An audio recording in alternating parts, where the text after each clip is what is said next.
right, y'all. Everybody get comfy.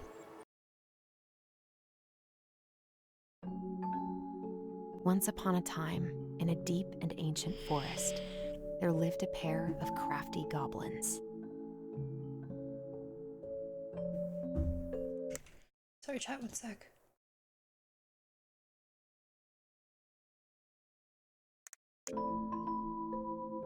The crafty goblins did everything together, until one day, when darkness overwhelmed the big wooden house in which they lived.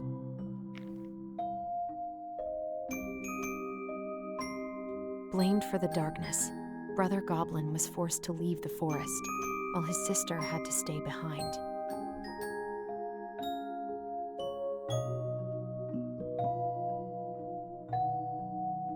Years later, they were finally reunited. The art is Together, so beautiful. They decided to confront the darkness in the big Oh, hold on. Sorry. I realized I was not recording. wooden house.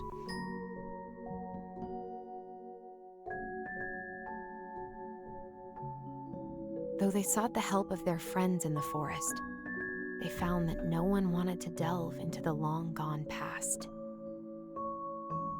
Moose, bear, and frog. This Who's is how Frog the goblins again? found themselves alone in the woods, trying to discover why darkness had submerged the big wooden house. Yeah, no one wants to talk about it.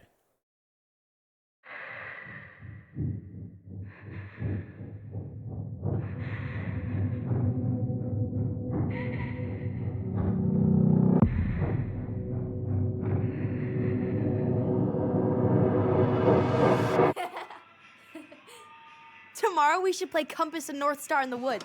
Be sure to wear your hat then. You be sure to wear your hat.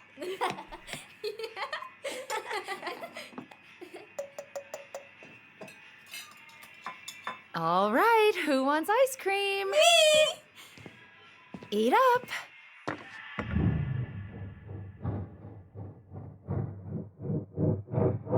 Without a word, she went out and buried the tiara in the ground beneath the sapling. And as the final scoop of dirt fell, the tiara felt truly gone, and with it, the final link to her old self. She could only go forward and find a new place for herself in this world, where she was no longer truly a princess in a tiara and a beautiful gown, but a wan woman, alone in a deep and ancient wood. And that was how the princess lost her most precious treasure, and her title. I don't like that story. There were no goblins, and it was depressing. We won't read it again. I love you, Mom. Not me. Just kidding. Love you, Mom. Mwah. I love you too. Sleep well and dream, my doves. See, she seems fine here. Which makes me wonder, like, would she have, like, episodes? Was she schizophrenic? Ollie? Ollie?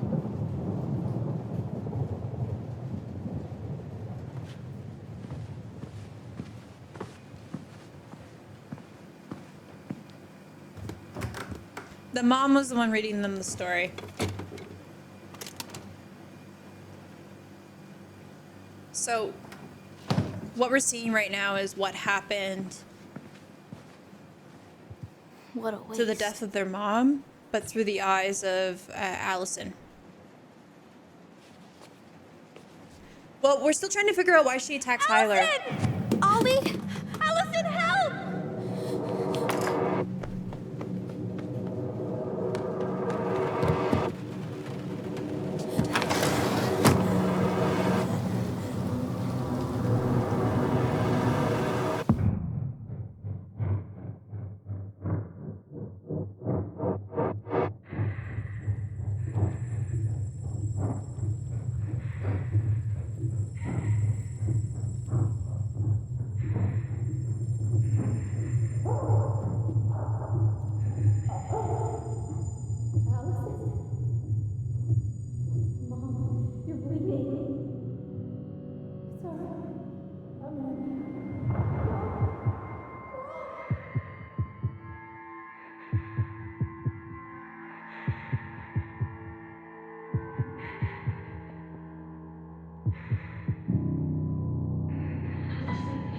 need to call for help. Allison.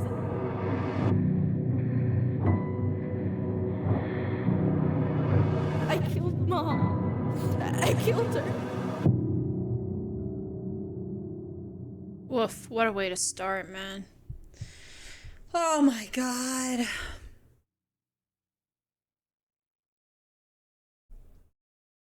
And then she received no therapy for that.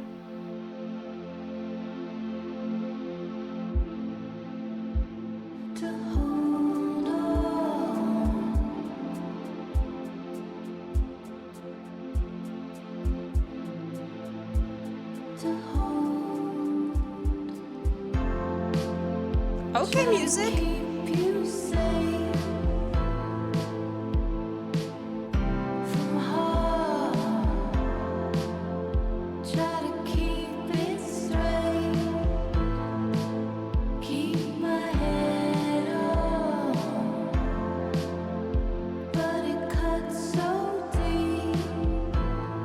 Oh, cool.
Man, these games always have such good music.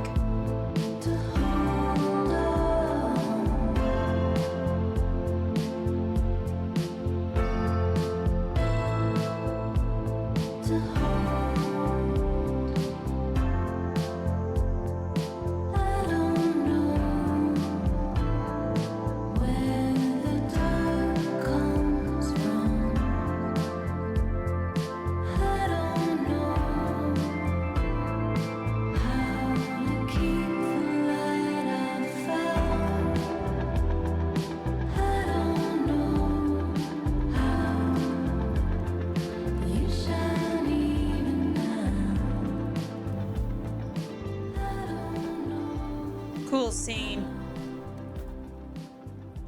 Hey.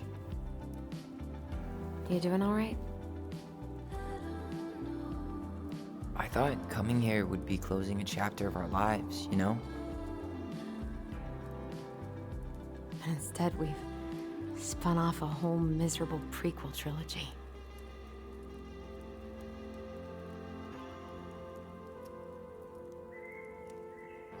I feel like that's so real, Okay. though.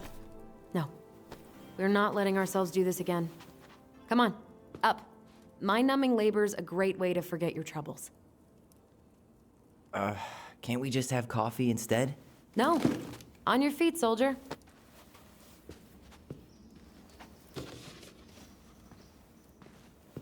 Let's take a break from packing and sort out the furniture. If we get enough done, I'll drive you into town and buy you a gallon of ice cream. Mint chocolate chip, 2 gallons. Let's do this. Mint chocolate chip?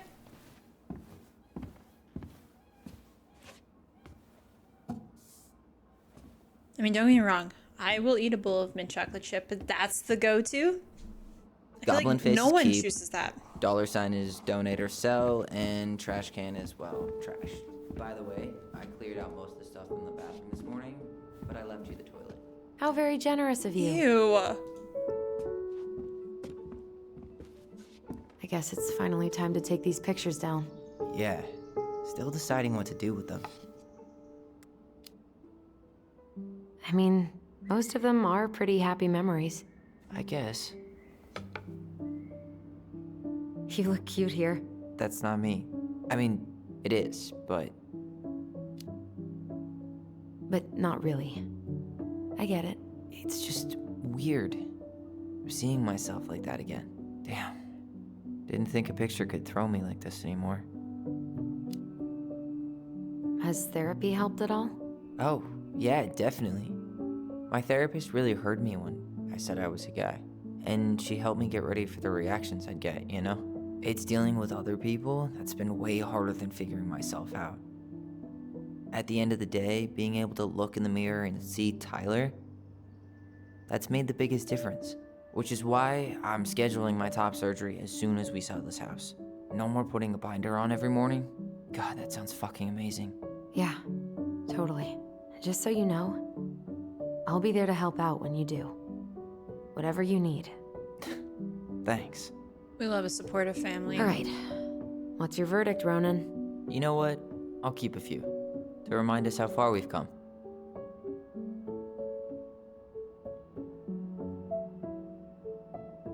That's Uncle Eddie, right? Oh man, I love this one. Why do I look so pissed? I remember loving this. Maybe because Marianne was sticking a camera in your face? It's happening. Chat, are you ready? Are you ready to remember?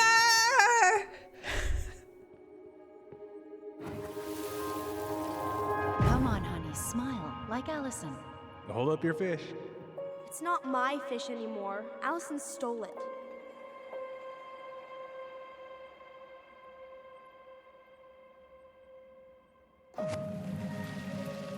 Cute.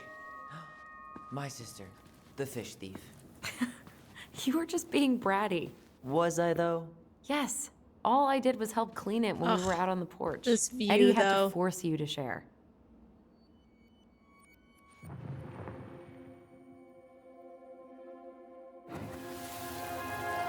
Steady now. Take your time. He's not gonna jump up and do the cha-cha. What about me? I want to clean the fish too. It's not even your fish. You didn't catch anything. Ugh. Only because you wouldn't stop talking and scared all the fish away. Keep your eyes on what you're doing. What are they doing? When we're done with this half, you can take over and do the other one. That sound fair? Yes. You're right. I was kind of being brat. Oh, the sounds of home. I can literally close my eyes and envision myself walking to school and hearing that. That's a nice face. I wonder if my horse figurine is still in there.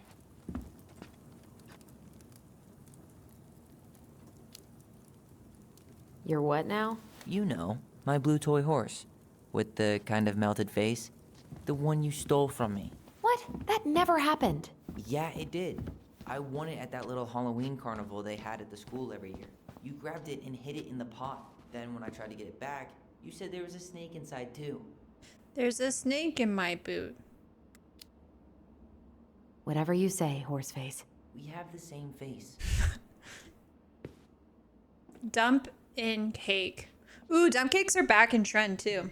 This is very timely. Allison, I asked you to clean up the coffee table 3 times already. I'm busy. Oops. I forgot. 1 can of cherry, 1 can of crushed pineapple, 1 ounce of chopped walnuts. Oh, chocolate chips. Cherry, pineapple, and chocolate chips? I'm not sold. For the cake mix, 2 cups of flour, 1 teaspoon of salt, brown sugar or ale birch syrup. Or ale branch? What the hell is that? 1 teaspoon of baking powder, 1 cup of butter, cold. What is that? Or cold used margarine. In 9x13 pan, mix cherries and pineapple. Sprinkle cake mix over the pineapple and cherry mixture. Sprinkle chocolate chips, over the top. Bake in 350-degree oven for 35 to 40 minutes or until golden brown. Every day, please, Mom. Okay. Interesting.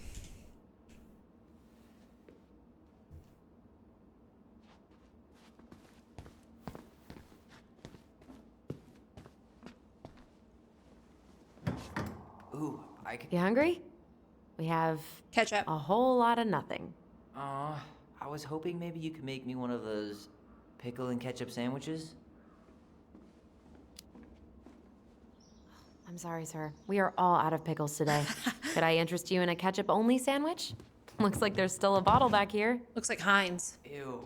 Says the guy who used to eat peanut butter with ranch. So good. Ew!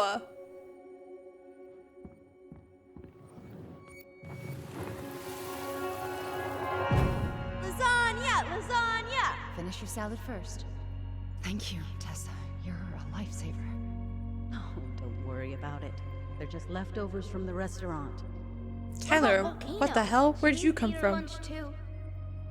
Oh, you're quite right, love.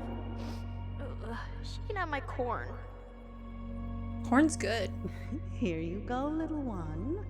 You must be hungry too. What the hell is that? Looks like Tessa didn't have that broom up her ass back then. Was that a snake? Looks like maybe it's a reptile of some sort. All right, Tyler was yip-yapping about the coffee table, so let's go look at the coffee table. All right, I'll clean it up. Thanks. While you do that, I'll check out the furniture. I'm guessing you want to keep the coffee table? If there's anything you want, speak now. I'm not really planning on bringing furniture to Denali. And if I need a base in Juneau, you'll have all the furniture I need. How very non-committal of you. All right, I'll keep it.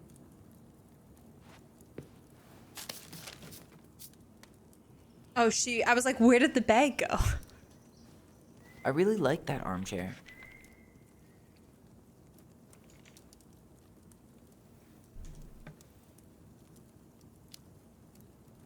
It'll look sharp next to your tree stump nightstand. I'll be the most stylish mountain man ever. But I was actually thinking it should go in your library. Library? We may not even have a living room. I have faith in you. I like it. We keep. Maybe it'll be salvageable with a deep clean? It's rustic. Okay, what the hell's this? Looks like a watermelon. And finally. I hate to say it, but Oh, it's a mooer. the couches get a one-way ticket to the dump. No protest here. I think I have permanent knee damage from a decade of bumping into the corner of those damn things. I mean, Well, they're pretty, then that's it for the living room. pretty tick. You were relieved from your duties. Pretty cool though. Like, look at that. Those are like bears. Like the craftsmanship is, like, all you have to do is reupholster it, right? Is pretty though. Like, even this one is pretty cool. I would be down to have something like this in a house like this. I mean, it would have to suit the vibe, right? Ugh, gross stain is gross. What happened? Some unfortunate spillage that brought about the end of indoor tea parties. I I lost my hid the pillow. stain with my toys, forgetting that they would eventually be picked up. Brilliant move, Ronan.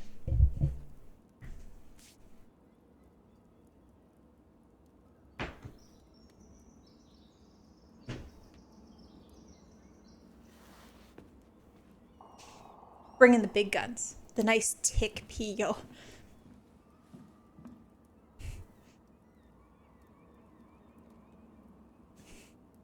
What were we talking about? Were we talking about a rug? I wasn't listening.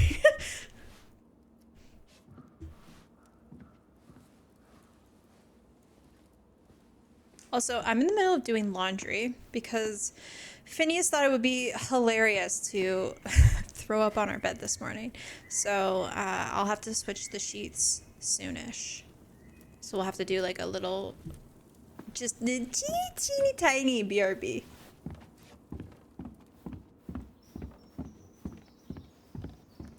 Everywhere I look, there's just stuff, and more stuff. Mary Ann the Magpie.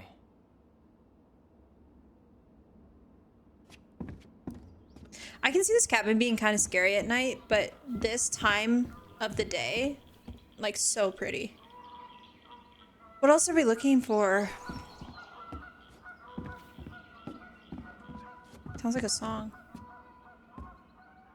What to do with this? Maybe someone would be willing to refinish it. Yeah, also, it's beautiful. Like, look at the craftsmanship at the bottom there.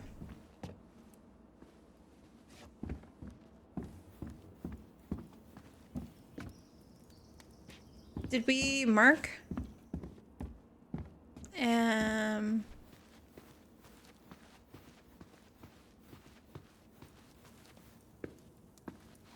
I don't know what else to do here.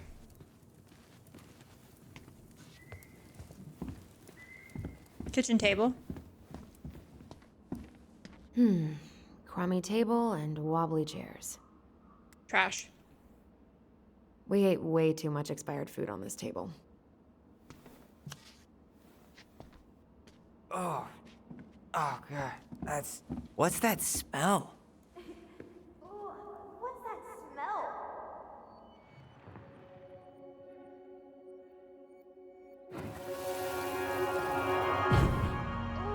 What's that smell? Smells like delicious garbage. Ooh, yes, delicious indeed. Did he get sprayed? Stinky Pants Sam. Oh, Stinky Pants Sam! Come on now. Sam got that smell getting a skunk out of our barn. Be nice. A skunk? What did you do to her? Is she okay? Sure is.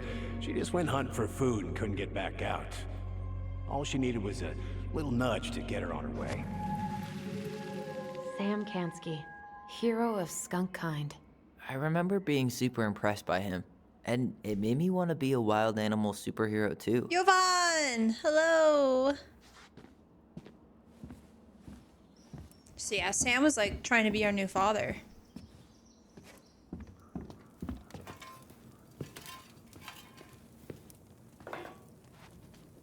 Starting the fire again? Yeah, I'm gonna boil some water. You want something to drink?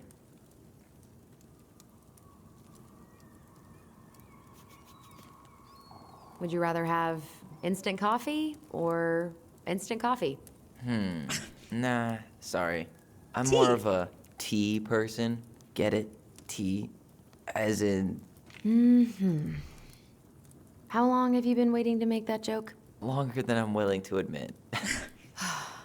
I am so glad Eddie came through on the caffeine. Shh, did you hear that? The Ice King is sending us a warning.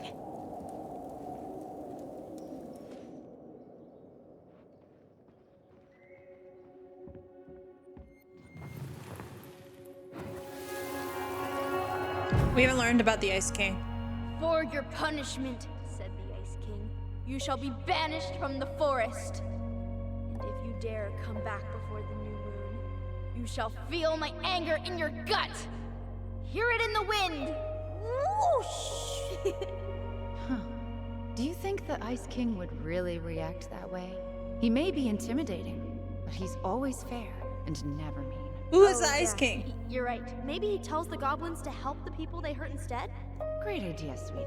Why don't we think about it at dinner? I'll put everything away for safekeeping while you go wash your hands. Can you put them in the binder so they don't get stained? Of course, love.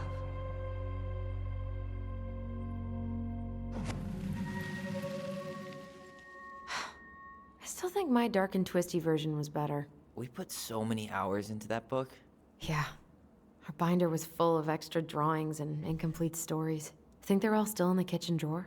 We should go take a look.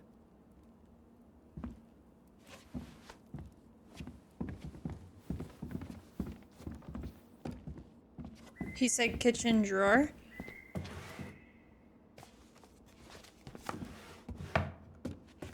Hey, Allison. Let's look at our drawing. Allison's first drafts. Right. 'Cause I didn't contribute at all. Come on. I know you did. Her drawings got so much better. I can't believe she kept all these. You'd think putting them on the fridge for a couple of weeks would have been enough. The Ice King makes me think about the Ice You know how we King thought of from ourselves Adventure as the Time. goblins? Did you ever get the sense that maybe Marianne was the princess in the stories? Yeah. She called her bedroom the princess's sanctum, and she was all alone in the woods, in this house, until we showed up. She was. Alone, but with a few friends who helped her along the way. What are you doing? Research. So, if Marianne was the princess, then who were all the rest? Okay, And here we go. Oh, come on. Humor me. so this was what I was asking at the beginning, was like, who's the frog? We know the bear is Sam. For sure we know the bear is Sam. I think the pelican is... What's her face?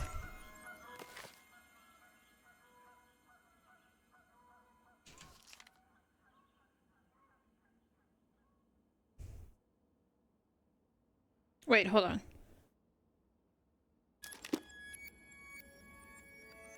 Moose, pelican, and bear.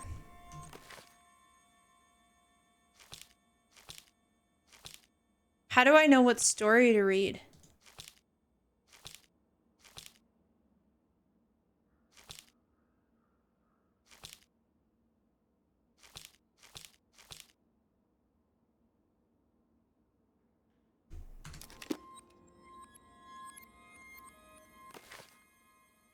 Wait, hold on. Let me close and see what it opens to.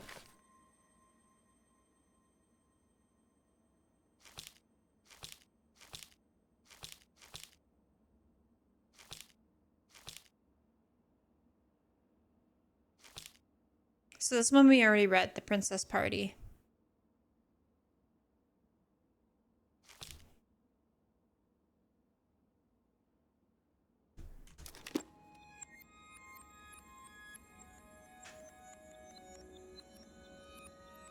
Okay, I'm gonna do a quick BRB because I just heard my laundry go off. And then we'll come back and we'll sort this through. Okay? BRB. Okay, thanks for the wait, chat. Or I guess sorry for the wait. And thanks for waiting. I can't speak today. Okay. So, tables of contents. We have the pelican, the bear, and the moose. So I feel that we read these stories, maybe? So, the bear and the princess. Once upon a time in the ancient deep forest, the old bear stood on the bank of the river, swiping at salmon on their way to the spawning grounds. Just as he got his paw on a particularly fat one, he heard a woman shouting for help. He considered simply eating his salmon, but then she screamed again, and he lumbered over to investigate. After a short walk, he found the princess clinging to the top of a tree where a wolf snarled and snapped at the base of the tree. Old Bear would normally not get in the middle of such a situation. After all, as a fellow predator, he understood the wolf's need to hunt. This sounds like, you know what this sounds like? Marianne was like out and about living her life, got hit on by a dude, and then like she was being harassed by him, and then Sam stepped in.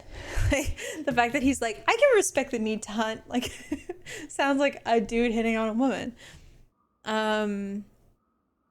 But when he saw the princess, he was struck by her beauty, and he knew he had to help. With a great roar, the bear heaved onto his hind legs, rising to his full height. The wolf snapped and snarled in his direction, but the bear roared again.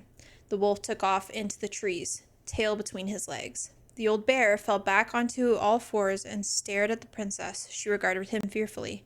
"You can come down," he said. "How do I know you didn't save me just so you could eat me yourself?" asked the princess. "I suppose this is a fair question," admitted the old bear, "but I promise I won't eat you." Oh, next. The princess had no reason to trust the old bear, except that he had kind eyes. So she slowly made her way down the tree. When she reached the ground, the bear only watched her. So she supposed she was not going to be eaten today. "Thank you," she told the old bear. "Of course," he said. "Can I walk you back to your home?" "Of course," said the princess. And so the princess and the old bear walked together through the forest, back to the big wooden house. After that day, the princess would occasionally find gifts from the bear. A fresh caught salmon, a handful of ripe berries, a newly bloomed bluebell. One spring, when a sudden thaw flooded the path out of the princess's home, the old bear was there. She rode his back across the river. The old bear began to think that princess should be his mate. This is Sam, bro. This is Sam. After all, she had no mate, and she needed one. He could keep her warm and provide her a much more suitable den, and catch fish for fur. Oh, and catch fish for her and protect her from the wolves. She, in turn, would brush out his fur, pick berries without smooshing half of them, and scratch that one part of his back he couldn't reach. And with how she took care of the goblins, she'd be an excellent mother for his cubs. One day, the old bear came with a ring of spruce and asked the princess to be his bride. "I'm sorry," said the princess. "You are a very good friend." "No, Sam, my boy, and I appreciate all you've done for me, but I cannot marry you. You're a bear. I'm a princess. It would never work." Oh, shit. Okay. The old bear was crushed. "Can we still be friends?" he asked. "We will always be friends," said the princess, "but I will never marry you." What the fuck? This is awful. Sam. The old bear and the princess carried on their friendship. After 1 year, he tried again to ask her to be his bride, but once again, she refused him. This happened 1 year later, and 1 year after that, and then finally the princess said, "Old bear, you are my dear friend, and I appreciate all you've done for me, but I would sooner have you left me to the wolves than marry you. This is how it will always be?" What the fuck? Marianne, girl, you cold. "I have my hands full with 2 goblins who live under my house. They are all I need." That wounded old bear deeply, but it was finally enough to stop his proposals. They remained friends, and he continued to give her gifts of fresh salmon and ripe berries and newly bloomed bluebells, but the old bear never again asked the princess to be his bride, much as he might have wanted to. And that is how Princess befriended the old bear and how she refused him. That's so fucking sad, bro. So that's the bear. I don't know how we're supposed to interact. Oh, here we go. Here we go. Here we go.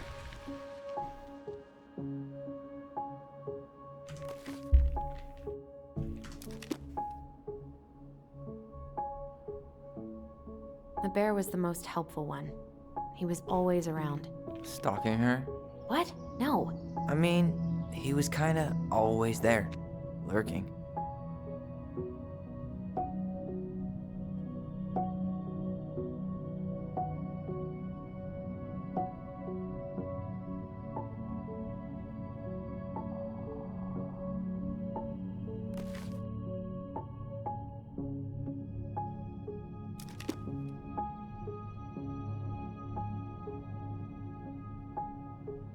So the moose is Eddie, for sure. I'm going to read the story for the story's sake, but we know Pelican is Tessa. The only reason I know the moose is Eddie is because it's fishing.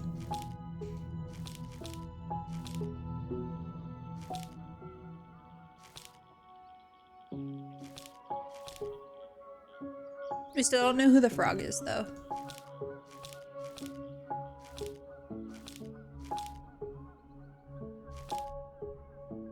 Okay. Pelican helps her friends. Once upon a time, in a deep and ancient forest, an early winter storm blanketed everything in the snow. It was so early in the year that the creatures of the forest were not yet ready for an ordinary winter, much less a bad one. Everyone agreed that the storm was a sign the Ice King had plans for a long, cold winter. The princess had grown up in a kingdom where it was sunny all year long, and the goblins were very young. So no one in the big wooden house knew how to prepare for such a winter. The house was not well insulated. They did not have enough fuel or food. Only the poyous pelican noticed their plight. And when it came time to fly south with the other birds, her heart was heavy with sadness. "What can I do?" she thought. "I'm a migratory bird, and if I were to stay, who would look after my flock?" The time came to go. The pelican struggled to take flight. It felt as though a leaden weight were stuck right at the center of her chest. "What can I do?" she thought. "I'm a migratory bird. If I stay, who would look after my flock?" She managed to take off, but only just barely. Flapping fiercely, she caught up with the other birds. As the poised pelican began her journey, the storm picked up, battering her to and fro. She had fallen well behind the flock. She was already growing tired. but for all her challenges in the air, she could tell things were much worse on the ground. A deep freeze had settled over the forest. The leaden weight in her chest grew heavier, and she thought of the princess and the goblins. What can I do? She thought. I'm a migratory bird. If I were to stay, who would look after my flock?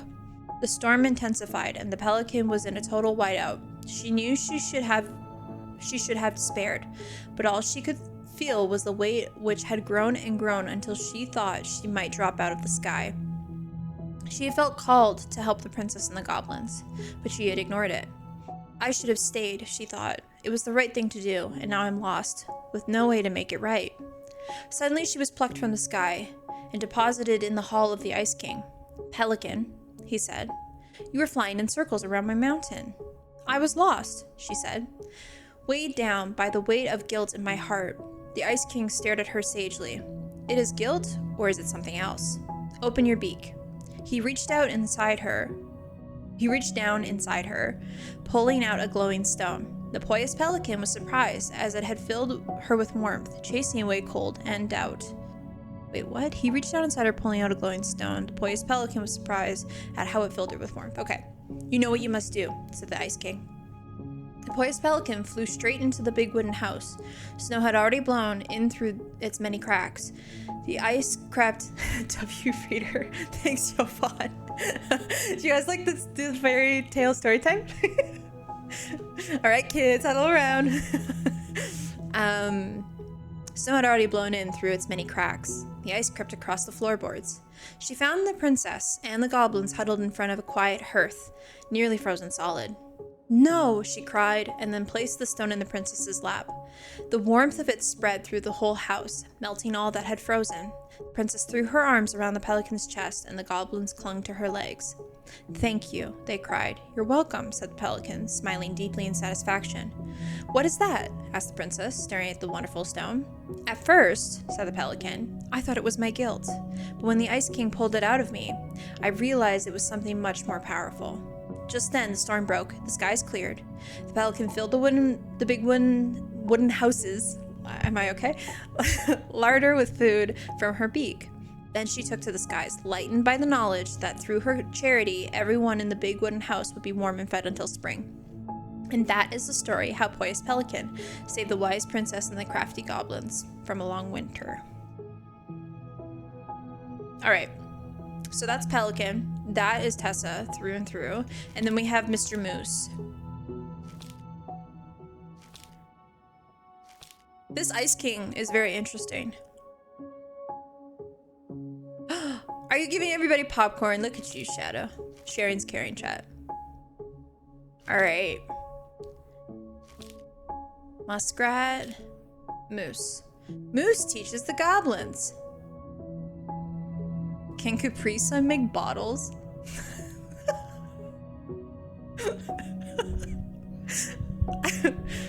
Rams, I love how you just came out with that. Hey, great story. By the way, Capri Sun, can they come up with bottles? I don't think we have Capri Sun here. We might, but it's not common. I definitely was a Sunny D girl, you know? More story time. All right, last one. The moose teaches the goblins. Once upon a time in a deep and ancient forest, the crafty goblins were hungry. This wasn't unusual. The goblins were always hungry, but today they were particularly hungry. They opened the wise princess's cupboards to look for a snack, but all she had was a small pile of nuts and berries, just one strip of dried fish. The goblins grabbed it all and gobbled it up, but they were still hungry. Then they went out into the forest to look for more to eat. Firstly, they dropped by the small pond. The big frog was asleep. Beside the pond was a pile of insects she had caught for eating after she woke up. The goblins crept up to the pile, careful not to wake the big frog. As they got closer, she ribbited loudly. They froze, but the big frog kept sleeping. So they grabbed up the pile of insects and gobbled it up, but they were still hungry. This is an edit. You can see how the paper almost looks glued on. Did you just call us goblins because we are hungry? You know. I mean, I was gonna do cat instead. Oh my god, that is such a cute little emote. As they crept back into the woods, they found the stalwart moose watching them. Did you just steal from the big frog's food? Caught. The goblins tried not to look guilty, but failed. She said we could have them, they cried. Oh, really? Asked the moose. Let's ask her. So the moose woke up the big frog and asked, did you say the goblins could have your food? The big frog looked at the goblins, who she knew were always hungry, and nodded. Yes, I did. Really? Asked the moose, surprised. Frog nodded and the moose sighed. All right then, he said. He had to let the goblins go. Their next stop was the river. They watched as Old Bear swiped at a leaping salmon, catching it deftly in his large paws. He laid it upon a rock and left it to dry, lumbering into the woods to seek some berries. The crafty goblins crept up to the rock carefully in case Old Bear returned. They reached the rocks, grabbed the salmon, and gobbled it all up. But they were still hungry. As they crept back into the woods, the stalwart moose was once again waiting for them. Are you going to tell me Old Bear said you could have that? Yes, replied the goblins. Old Bear ambled up at that moment, and the moose asked, did you leave the fish for the goblins? Old Bear looked at the goblins. He knew we're always hungry and nodded. I did, he said. Really? Asked the moose. Really, said the Old Bear. After Moose left, Old Bear said to the goblins, be sure to tell Princess I was kind to you, and don't steal my fish again. He said, brownie points, kids. The goblins, still hungry, went out looking for more meal. They crept up to the mangy muskrat's lodge, began to climb inside, and when they dragged right back out, the stalwart moose dangled them by the seats of their pants and said, now I know Mangy Muskrat didn't tell you that you could eat his food, because he blames you for his coat being ruined. Besides, he barely has enough for himself and doesn't share with anyone. The goblins began to protest, but he shook his head. He set the goblins down and said, come with me. The goblins followed the stalwart moose to a part of the river where it ran slow enough for them to walk into it safely. He gave them each a fishing line and said, I'm going to teach you to fish, so that when you are hungry, you do not need to steal from the animals of the forest. It will be hard work, but it will be honest. The crafty goblins were not against working hard. They were just hungry. And so they listened to Moose, soon pulled wriggling fish out of the river. They ate them up, and finally, they were no longer hungry. This is how the moose came to teach the crafty goblins to fish. So Moose is for sure Eddie. Like, not only is it like justice coming from Mr. Moose, but he's like trying to teach them stuff. So we figured that one out. W stories. I love these stories, by the way. Also, this story was all about how these two kids are thieves. just nasty little thieves. Okay, so Pelican is gonna swap. You go here. Done. Right? Pelican, Moose, and Bear. You done? Poor Moose. Really didn't do him justice. Justice? Kind of ironic, huh? Considering he was the lawful good one. Too bad the law isn't really just.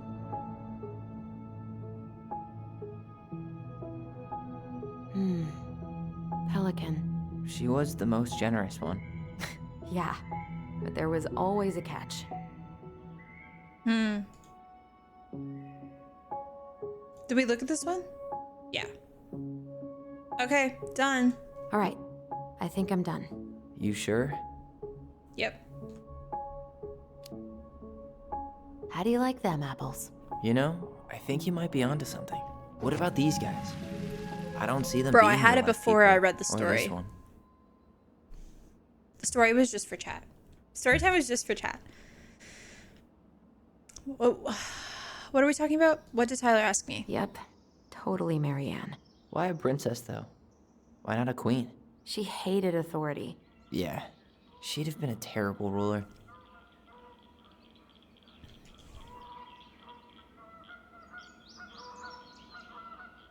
We still don't know who this is. Is this the Mad Hatter? What did they call them?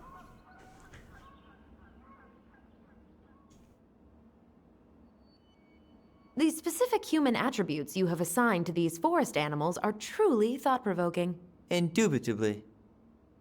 Okay.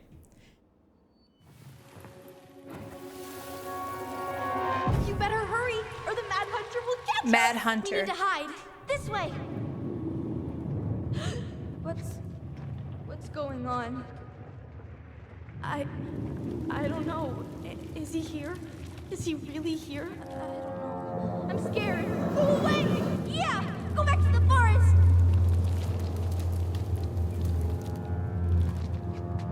Tommy walks with a limp. Just kick him in the knees. Oh, hi. I forgot about that. We'd been pretending he was there. And then, suddenly he was. That was the only time that happened, right? Is that just a kid's imagination? Allison? Wait. It felt way too real. It was... Us. Pushing our imagination way too far. Great. Sam Kansky, Grandmaster of Bad Timing. We're not done with this conversation. Morning, Sam. Ahoy, goblins! Sam deserved I better. ran into Chief Brown, who said you were starting the cleanup on the house this morning, so, I kind of figured you might need some supplies. Thank you. That was very thoughtful. Oh, also got something for you, Tyler.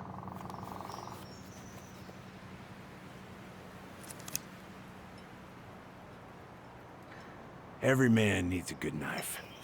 He's trying. There you are. Thanks, Sam. Good. Good. Sam's not a dick. He's just not. He's just old fashioned, right? Oh, He's just and before not I fully forget, educated on the We're matter. the lady of the house.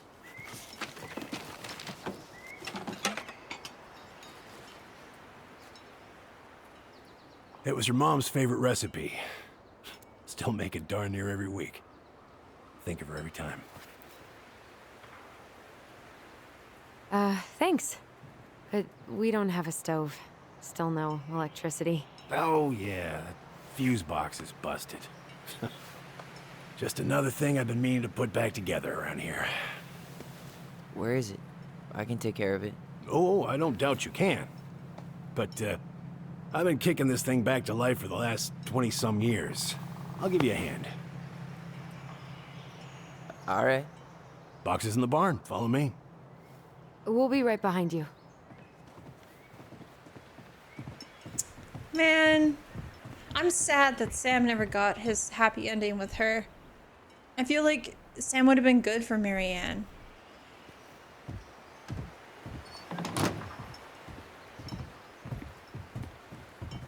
Well, I guess old bears can learn new tricks. Yep. Come on. Let's go get our electricity back on. He's got a good heart. You can see it.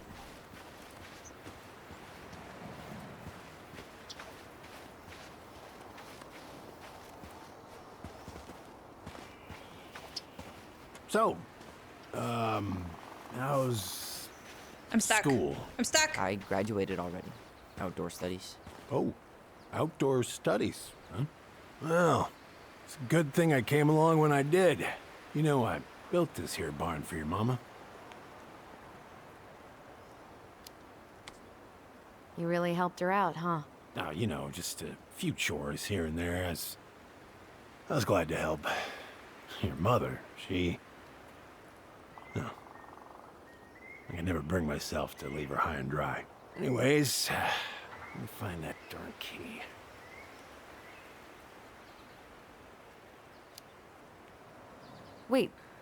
Wait, Sam. You have more of our keys? Yeah. The one for the barn's called a railroad key. See, it's got this special tip that you can... Fascinating. I'll take that off your hands now. Well, I, figured I might still need to do some maintenance, so, Nope. We're good. Thank you. fair warning, door's a bit temperamental. Haven't you been taking care of this place? You didn't oil the doors? What? You think I just hang out here all day or something? Here, son, give me a try. Good. Okay, when you twist it as far as you can to the left, Don't give it fight. a nice little jerk. Damn it. No shit.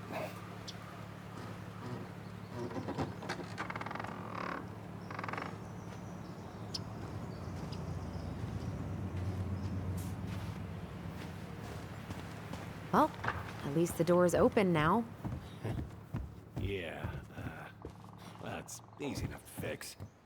What is Now, that? Fuse box. Oh, no, no, no. You and you are going to clean up your mess. I'll take care of the fuse box. But I didn't. All right. Fuses go into plugs. Should be easy enough. Oh my god. I don't know how to do this. Oh wait, hold on. What's this? Water, kitchen, outlet, lights, garage, generator, heater.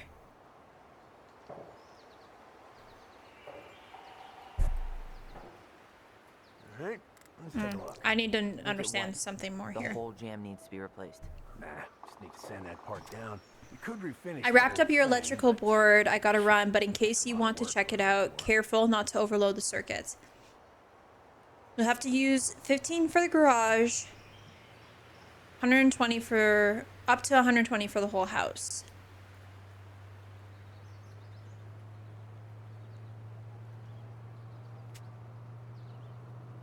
Okay, garage. Pass me that handle. Yeah, sure. Thank you. Oh, shit. Oh. What happened? You okay? Wait, hold on. It's just a bum knee. I wrecked it playing ball. Ball? Football? In college? High school. Best damn fullback around.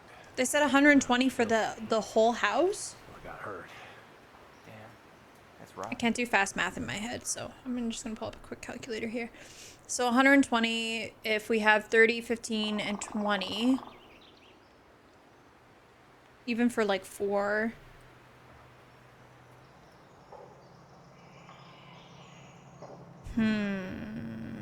Okay, what if we do 30 for this Must be guy? the latch. No shit. It's covered in rust. Nothing a And little then salt and 20. lime can't fix. Salt and lime. It's a door latch, not 20. a bottle of cheap tequila. Sure could go for a margarita right about now. A margarita? Really? Hey, sometimes old Sam likes to feel fancy. 30. And then I'm gonna do a 20 here. I don't know if this is right. Let's try this one.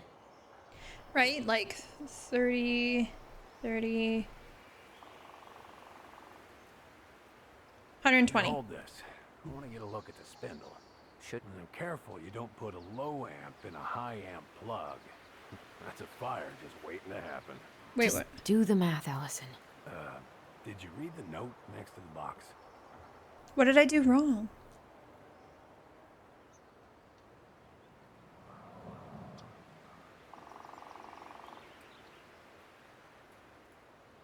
I thought I did that for the whole house.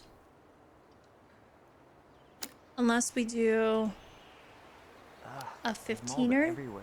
Well, don't stick your nose in there. Wait, that's not right. You sure you don't need a hand? Hey, I'm moving at my own pace. I need to know this stuff. All right. Women, huh? Don't do that, Sam. Yeah, shut the fuck up, Sam.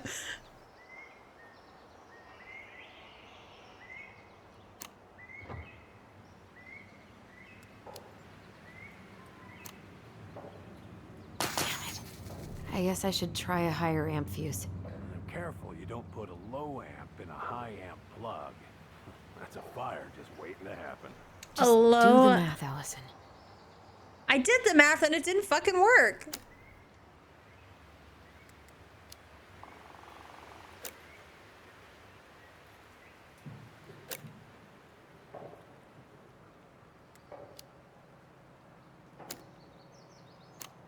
See that little silver bit? It needs to be forced back onto the brass bit. That's probably what. Hey, don't get frustrated. Try again.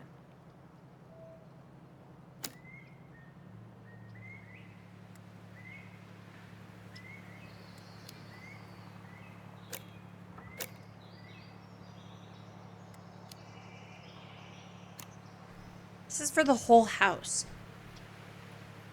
See any white cable? It's paired with a 15 amp. Hey, what did I say? She's doing this on her own, man. Oh, it's Look, paired. I'm all for strong, independent ladies, but we don't want anyone hurting themselves, right? I mean, I can Thanks, respect it, Sam. but I'm no lady. I am. I don't understand any of this.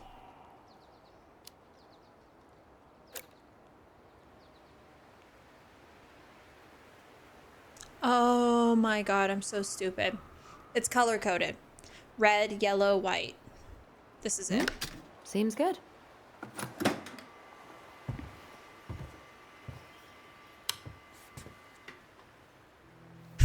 It was literally there the whole time.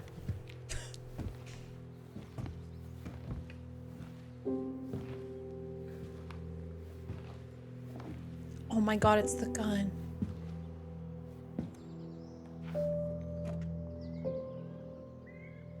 You damn fool. Everything okay? You two look like you got this all in hand, so,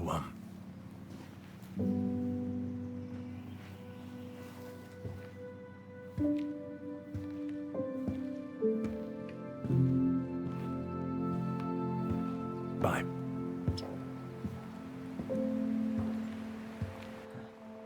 What was that about? It was hard on him. Okay, what are we looking for? I mean, there was this I kind of wanted to look at. Huh, look at this. I think this is where she made all her toys. Toilet paper tubes, rope. God, she was so crafty. And she could draw and write and take pictures. She could have been an artist instead of just locking herself up. Preda rep. What's that? Wolf pee. Ew, what? Do not spill it on your shoes. Why? I sense a story. Well, if by story you mean using it at fireweed to get rid of some rats, and then spilling it on my only pair of shoes, then yes. Hey, it was not funny. Sure thing, P-boy. Hey there, little buddy. Is it a speeder? I actually don't hate spiders. If we end up living together, you should know my house has a no spiders rule. Well, in my house, we don't kill them. Ugh. You can take them outside then. Yeah, that's what you do. Found Marianne's stash. Blueberry. Those have definitely gone bad. As far as I'm concerned, they always were. I don't even know what it is. Does canned food really expire? I mean, it's airtight, right? Not gonna be the one to test that out. What are we? Man, I'm gonna put together the sweetest toolbox ever. Right, that's the Mad Hunter. Can we go to it? No. I don't know what we're looking for right now. I don't think we're looking for anything. What are we gonna do with this wreck? Take it apart and sell the scrap. Be my guest, but it sure looks like a pile of junk to me. Where you see junk, I see dollars. Okay, I think we did what we have to do, right? Allison, do you know? I wonder why Sam got so upset. Oh, he probably forgot he was all out of bourbon.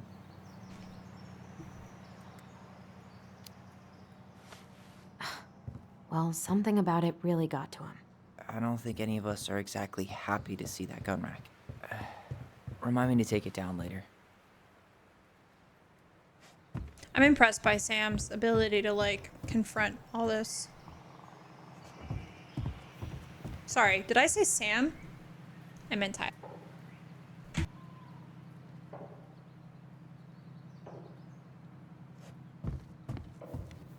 Hey, check this out.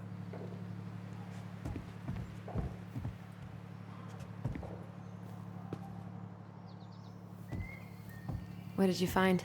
Do you know who that is? Yeah, that's Carol, Eddie's mom. I've seen other pictures of her, but never this one. Man, look at Brown. And Marianne. She looks really happy. Can I? Careful, the glass is broken. Are you okay? Are you okay? Hey! It stings. Let's go see Mom.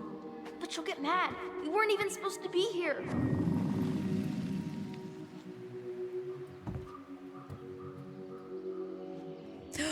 I feel a remember coming on. I went way too in.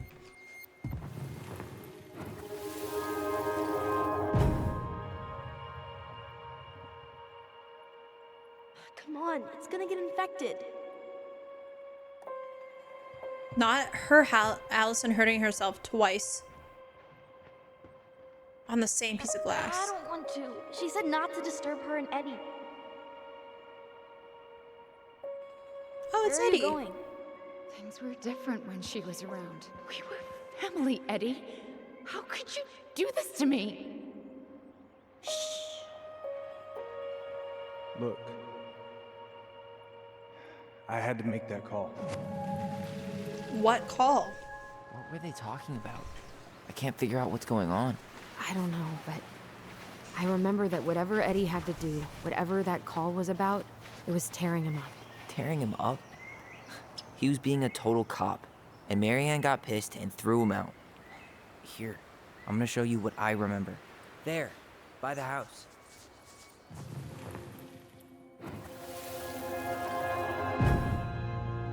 I had to make that call.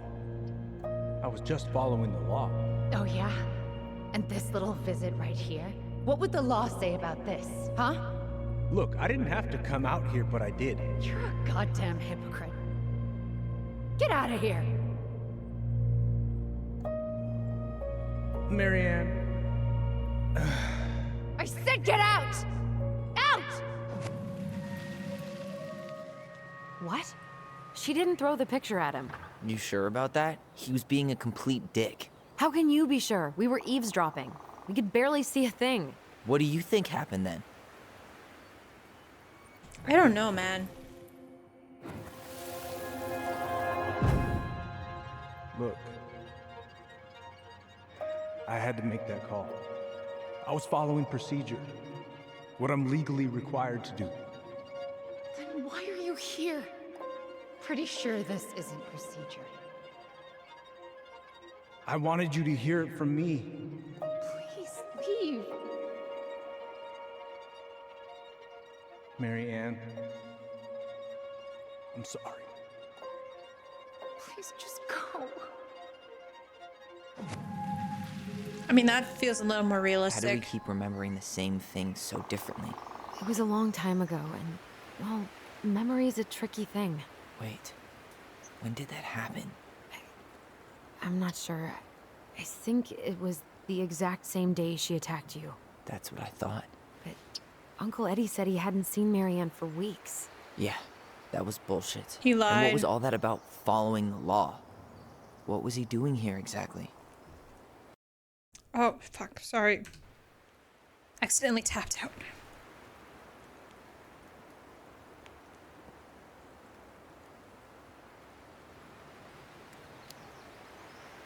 I don't know. I have no idea. We shouldn't jump to any conclusions. Look, I know Last he time I took care did, we of you, didn't get nothing but out that of doesn't make Tessa. him incapable of lying. I can't see him being that cold with Marianne. Even if he was being a cop. I mean, I can, but who knows? I guess memory's a tricky thing, huh?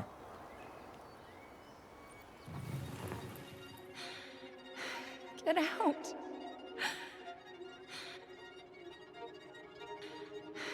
Get out.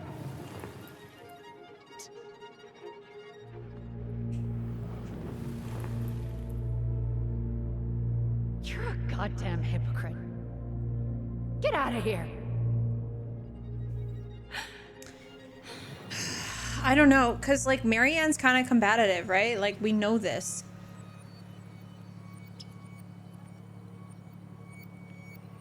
But I could also see Eddie trying to be a little bit more kind. Like, he's never given off energy to be, like, I don't know, like, disrespectful in that way or aggressive towards her. So I feel like this is probably the best option.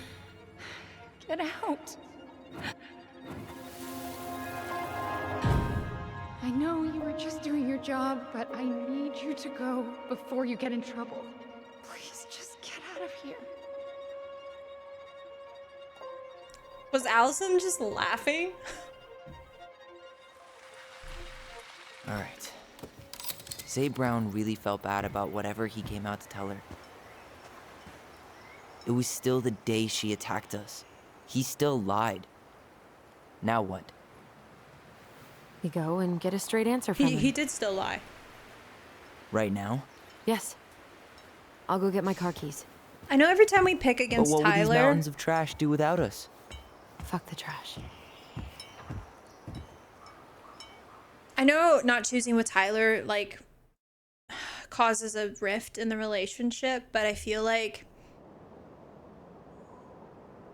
Allison comes from more of like a what's Man. the answer? I can't believe Like a we're neutral online. standpoint. I mean, I may not be the guy's biggest fan, but he's always talking about the truth and the law and shit. Do you have to be so happy about it? What? I know you've been waiting for something like this. Something that proves Eddie's an asshole. But gloating about it is really not cool. It's Tina. She's not wrong. Yeah, just a sec. I'm parking the car.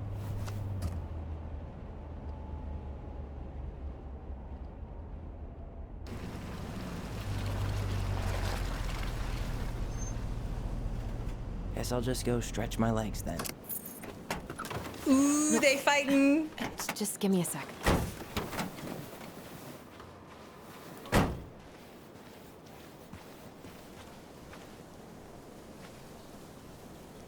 Okay, Tina, what's going on? Hi, hon. I've got someone who is super interested in seeing the house. Oh, that's amazing. When? They're just in the area for a couple of days, so they'd like to come by day after tomorrow. Oh, I'm not sure it'll be ready. Hun, this guy is very motivated, but I know he's looking at other properties. And it's not like you've had people breaking down the door. I appreciate that, but we've kind of got a lot going on over here. Did I mention it would be an all-cash offer? Damn.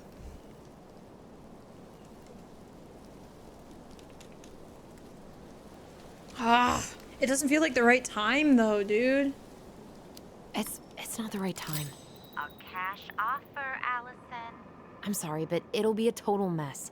I don't want to waste anyone's time. Yeah. Okay, well, you tell me when you're ready. Huh. Well, I think I just made Tina's shit list. Fuck Tina. We're in the middle of like unearthing our drama, man. I think we can just scoot the brakes just a little. The artist really nailed this one. Dorian Key. Kinda rings a bell. This is pretty. Is it like a park? Oh yeah, look at that. There's like a little fountain or fall. Not fountain. What the fuck? Looks like you found a nice spot. We've been here before, right? Pretty, dude. I feel like I've been here before.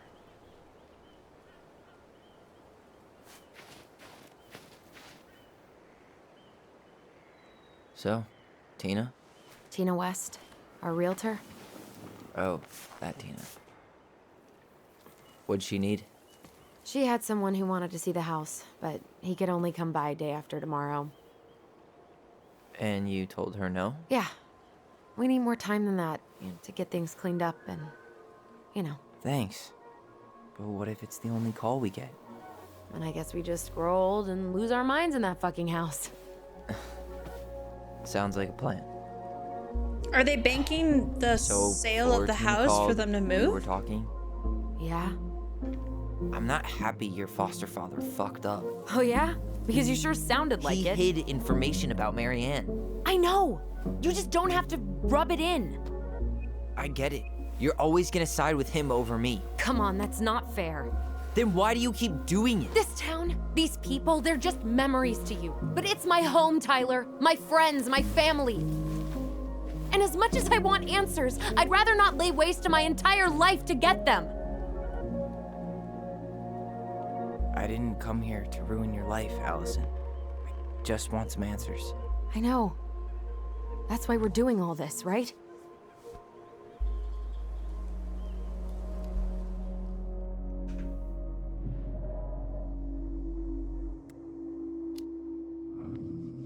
Our hometown looks pretty picturesque from here, doesn't it? You're way more attached to this place than you let on.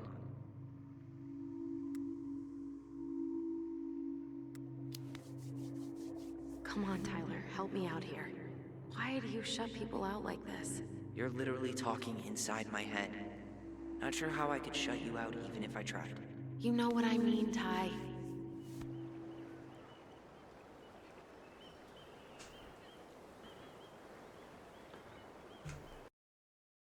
Sorry. I have to. It's so pretty.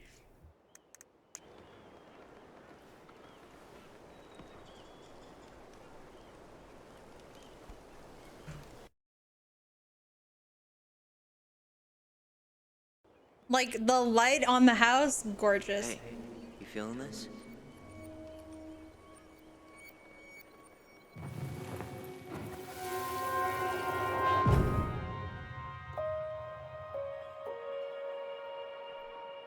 Found you! North Star! Okay, now you're the star and I'm the compass. Okay, and don't cheat. I know you were sending me fake hints last time. I did not. Yes, you did. Okay, I won't do it again. We were here. You were always accusing me of cheating. Because you totally did. It was a cool game. Guessing where you were just by feeling what you felt.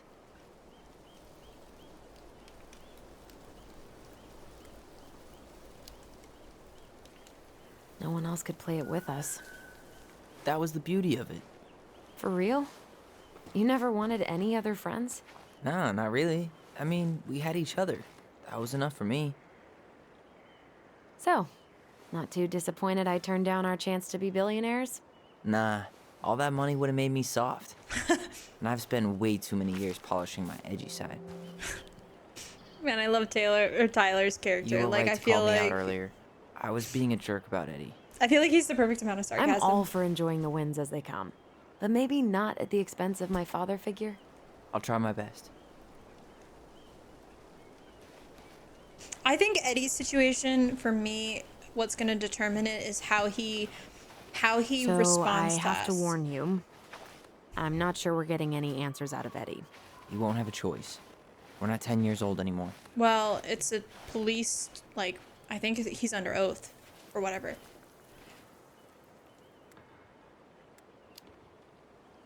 He tries to protect me from everything. Occupational hazard. He was always so worried about how I was left out at school, so he'd make me throw these huge birthday parties and invite everyone. And they'd all have to show up because you were the chief's daughter? Bingo. But then they didn't actually talk to me, so I felt like a stranger in my own house. I know the feeling. That sucks.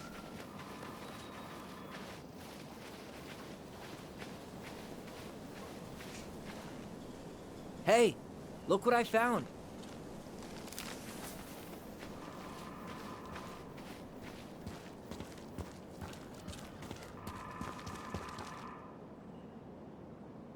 Aw. Aha! I knew it was still here. I knew we'd been here before. Re-scratch it, though. We claimed it as part of the Ronin kingdom. And it still is. All it needs is a little update. There you go.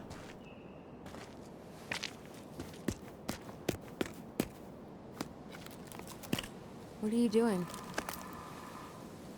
What I wanted to do back then, but I didn't have the guts.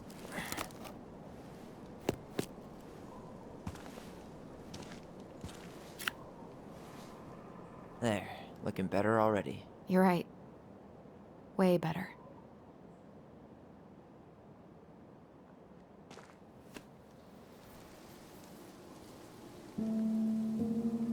That's some healing I'm seeing.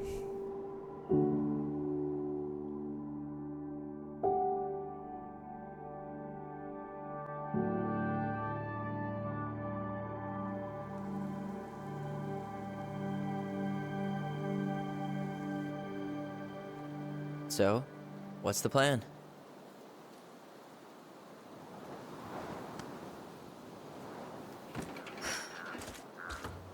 We go inside and calmly ask Eddie why he was there that day. All right.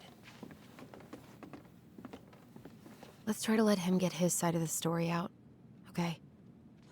Yeah, I can't do what I did last time. I came in hot with yeah. Tessa and we lost the I opportunity. understand, Mr. Barrow. I'll be sure to let him know. Yes, I have it all written down. Have a good day, Mr. Barrow. Morning, Missy. How'd you get stuck working reception? Rose called in sick this morning. I'm covering for her while I try to get my paperwork done. What are you doing here? Just checking in with Uncle Eddie. I'm guessing from the identical features that this is Tyler? Tyler, Denise, Denise, Tyler. Wilson, could you tell Officer Vincenzi that I'll be... Oh, good morning, Allison. Hi, Uncle. I'm gonna take Dr. Torres' statement. No need for Vincenzi to come back to the station.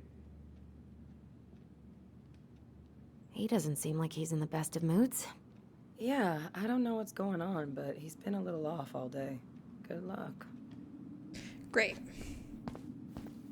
Tyler. You don't have to whisper. You're in my head. Right. Apparently Eddie's not in a great mood, so I heard. what we said outside goes double. Oh, hello, kids. Hello, middle-aged adult. Everything all right? What the hell's Your with the uncle said you two were haircut? gonna be knee-deep in trash for a few days. A few days? That's optimistic. It feels like every time we clear out a drawer, 2 more just appear out of thin air. Huh. Yes, you got my sympathies. When we emptied Linda's parents' house, oof, I thought we'd have to rent a backhoe. How is Linda? I feel like I haven't seen her in months. Good.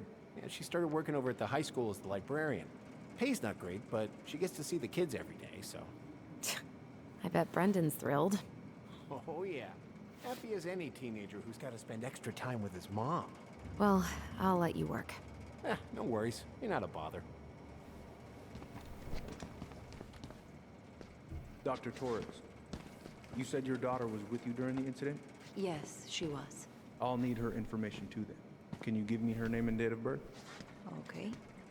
Isabella Henderson, July 16th, 2009. Henderson. Different last name? Yes, her father's. My ex-husband. Does she live with you most of the time? No, her father has primary custody. Like, I don't know when to because of my interrupt. hours. She stays with me on the weekends.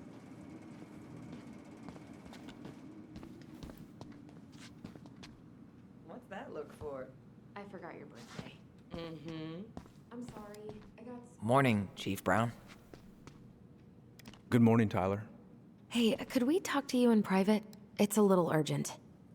Can you excuse me for a second, Dr. Torres? Hey, twin. What's going on, you two? We had a few more questions about her mother. Look, now's not the best time. Well, maybe we can come back later then? Excuse me. Come on. Oh, Guys, he is tense. I'm understaffed today. I've got a receptionist out sick, an officer dealing with personal issues. I need to finish taking this woman's statement, and I don't have time to chat right now. We were just hoping for some answers. Well, I don't know what more you think I'm going to say. I already told you everything. I need to get back to this complaint. Sorry, guys. Oh, I hate when he's stubborn like that. So what now? Of course, Miss Torres. Where were we? Well, he's obviously not going to give us the truth. So I say we go get it ourselves. Do they have Where a do you think room? they'd stash her file? I don't know. The archive room? Maybe Eddie's office? Wait, you're not seriously thinking of breaking and entering a police archive? Go big or go home. All right. Incident report states you called yesterday at 6:13. Let's go this way, because there's these side doors.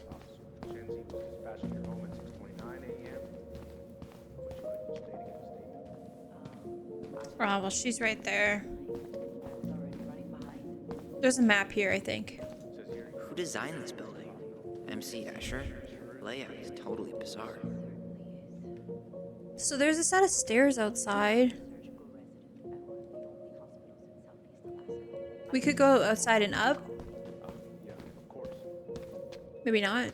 We really appreciate you coming. I mean, should we just try the main route? I think they're gonna stop us if we go up these stairs, though.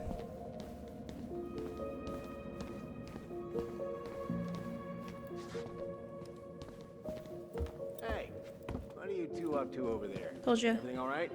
Yeah, everything's fine. We're just, I was just telling Tyler where the upstairs bathroom is. Tyler, help me out here. Oh, yeah. toilet emergency, lake water, you know, Mother Nature's juice cleanse. And there's a bathroom just past the break room. Behind you. First door on your right. Forget it, Tyler. There's no way we're getting upstairs out in the open. First door on your Too right. suspicious. There must be another way up. Maybe we can check out that map of the building near reception. I did. Why didn't I think of that? I woke up Lobby. at 5 and got ready for work. There's no access to the first floor this way. Woke her up at We need to 6. find another way up. So I woke her up at 6. I made breakfast. I said the stairs, bro. I realized I hadn't grabbed the mail the night before. Isabella asked All right. Let's see.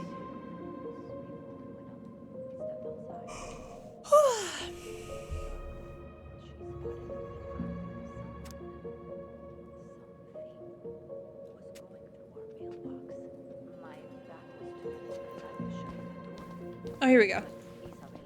You heading out?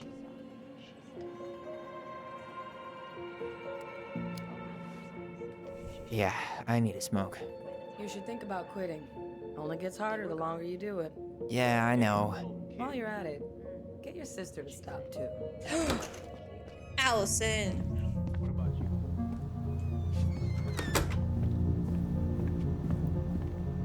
Be like Clem. Let's go under and go through the house.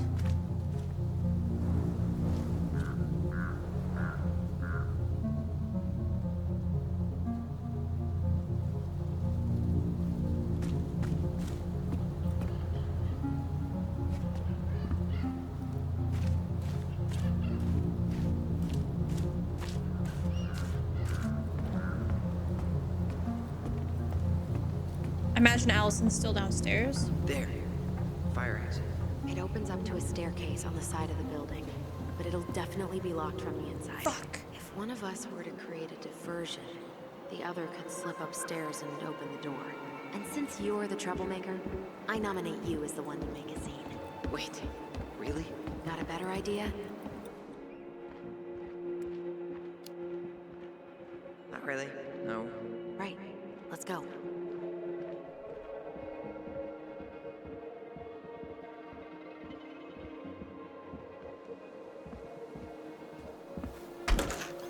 All right. Create a diversion.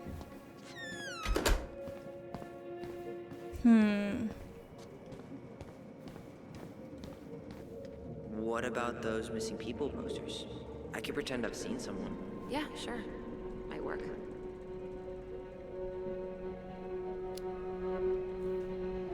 I don't know if it's gonna work. Officer, I think I saw her. I saw that girl. Oh, which one? Stella Reyes. I'm positive I saw her when we stopped to get coffee on the way in from Juneau. At Tommy's, right off the Marine Highway. Oh. Yeah, I don't think that was her again. Stella Reyes' body was found about 50 miles south of Anchorage a couple of weeks ago. Well, shit. Oh, man. Poor girl. Yeah, I forgot to take that poster down. I'm sorry. Tyler. Bro, what do you want from me? I didn't know.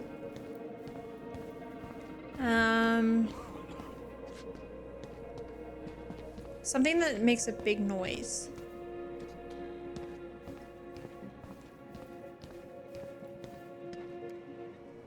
Guess I probably can't trip the circuit breaker, but I could turn the lights off. Just go. Improvise. Oh, I thought we were gonna trip the circuit.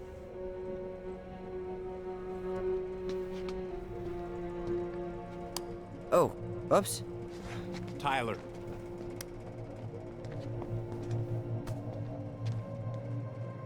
There you go. She went upstairs. All right. I'm in position. What now? Turn right when you exit the station and follow the side of the building. Crisp winter air. Okay. I'm by the door. Come on.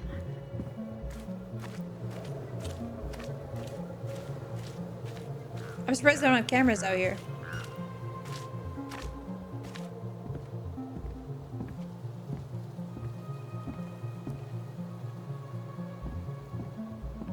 Quick, get in. Oh God, what did I just do? You took control of your destiny. Own it.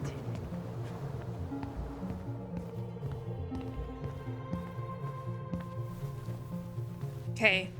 Do you think it's in his computer?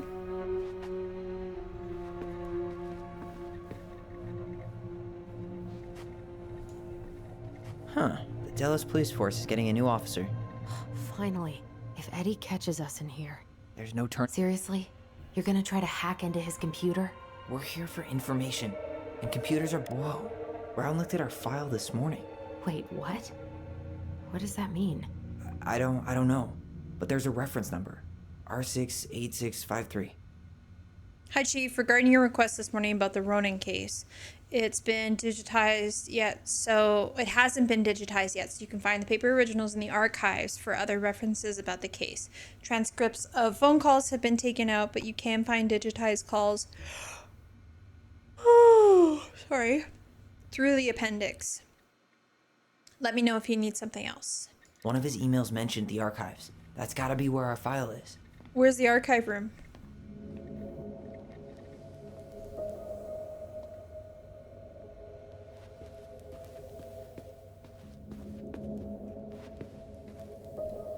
I don't think he would have the archives in here, right?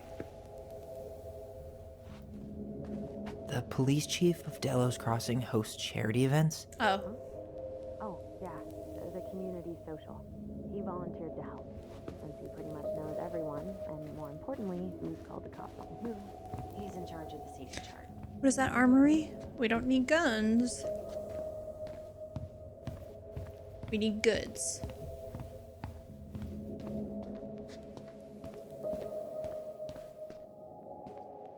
Please tell me you know what the code is. To the highly confidential police archive? Then, how am I supposed to open the door? I spent hours playing next to this room. I'd see people go inside all the time. The keypad does this little tune. Dum-da-dee-doo. Seriously? Go on, try. We're going based off of sound? How did that tune go again? Dum-da-dee-doo.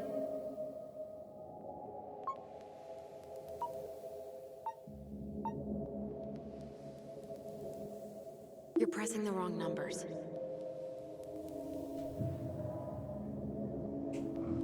Dum-da-dee-doo.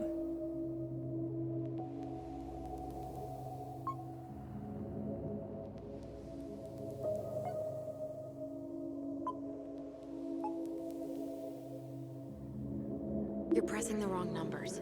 Bro, I know.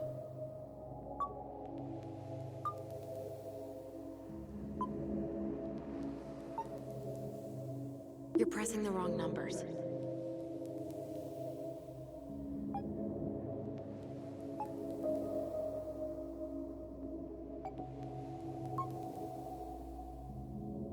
Oh, that's something. Hold on, hold on.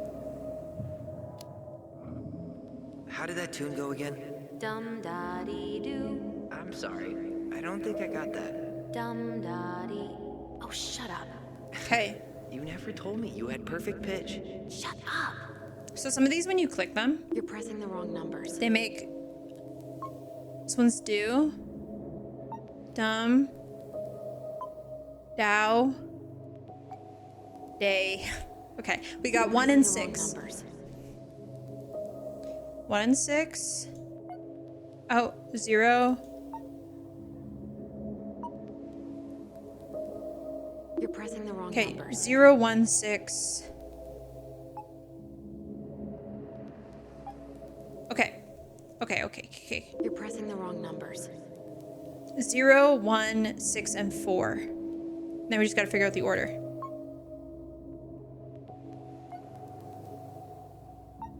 Okay. You're pressing the wrong numbers. Dum, da, dee, do. Right? Dum, da, dee, do.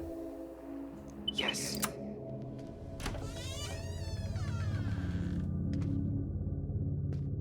I'm a hacker.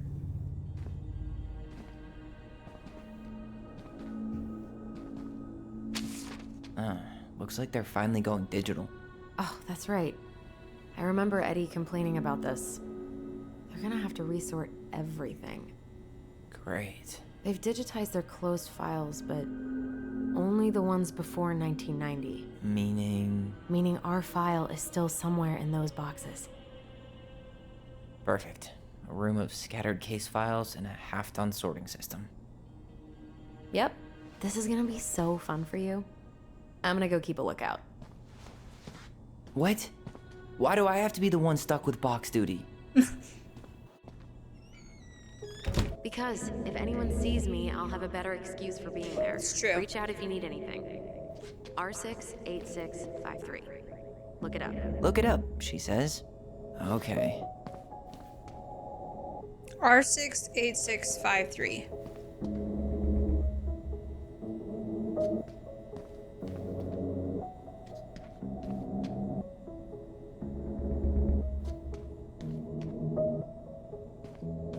Here we go.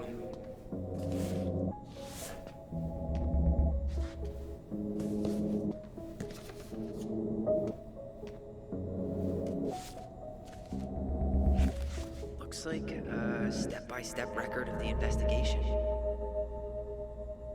Did I get the box first go?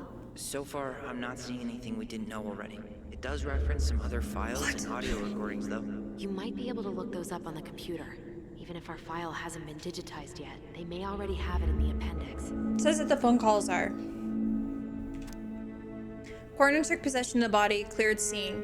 Brown interviewed children at station, stated that after one minor, Ronan's hair was cut short by sister. Okay, so Tyler's hair was cut short by Allison. Marianne threatened Tyler with a gun when minor. She pursued Tyler to the docks. Tyler stabbed Marianne, who was still threatening the child, before falling over into the water. Witnesses state that they called 911 shortly after. Brown canvassed crime scene, did not recover pair of scissors claimed by child. Brown presented this case to DAB Cruz, charged Tyler with homicide. The fact that they would send, like, it was self-defense. I don't know. It seems like a weird case, you know? Like charging Tyler with homicide. Maybe that's the way it goes, though. I don't know. Okay, she said we look it up in the Alright, I'm in. You can interweb. search by keywords. What should I look for? I don't know. Marianne Ronan, March 1st, 2005.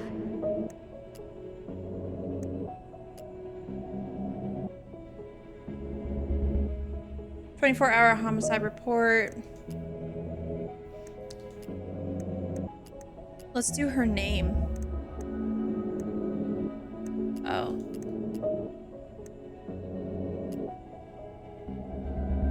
Crime report R61889. Reference is 05R61889.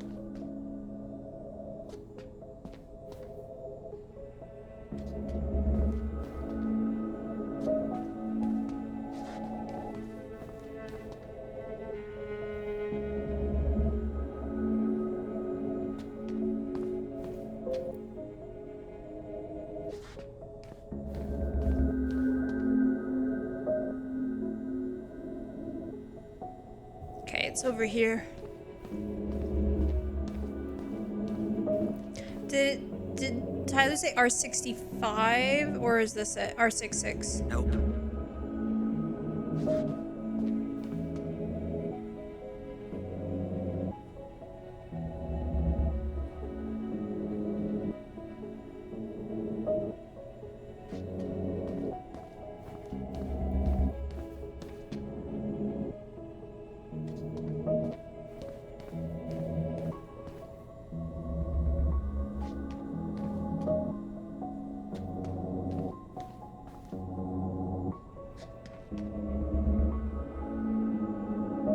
Oh, is this it? Not this one either. Where's the damn box? What was the code? 05R61889. 05 This is it. Right? No, that's not it. Fuck. R60 05 R6 something. Oh, is this it? Nope. You finding anything? 05 R61 889. R61 889. R61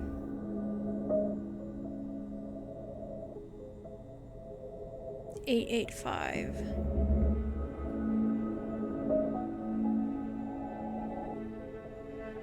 Oh, this is it. There.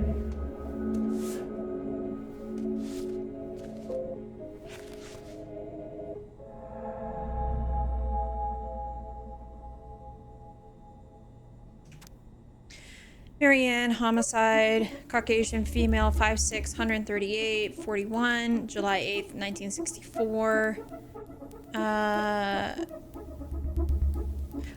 On dock at Lakeside, victim threatened her child with a gun. Child stabbed her with a pair of scissors. Victim subsequently fell into the lake.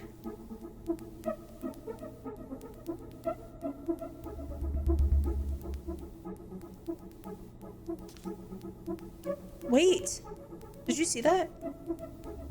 Shotgun, registered owner, Samuel Kansky. With Sam's gun.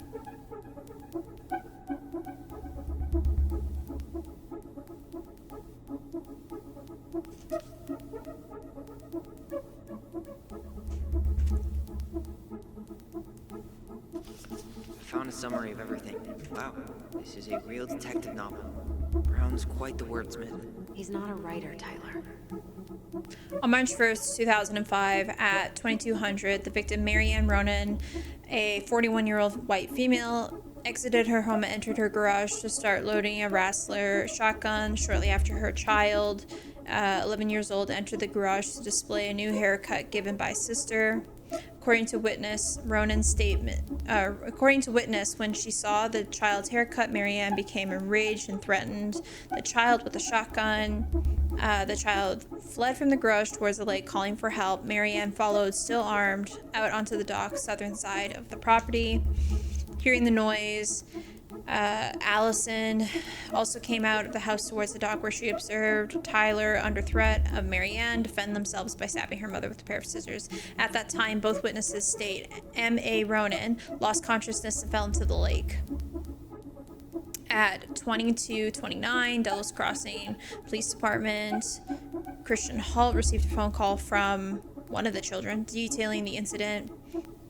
Patrol Officer J. Tam was dispatched to the scene. Upon arrival, they set up a containment of the scene, began a crime scene log, and started tending to both juveniles.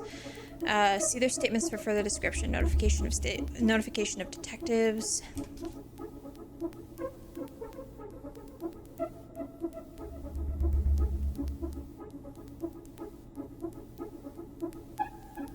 March 1st, 2005.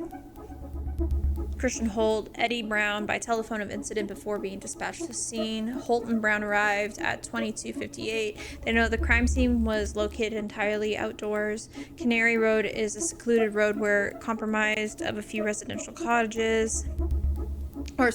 Mostly comprised of a few residential cottages.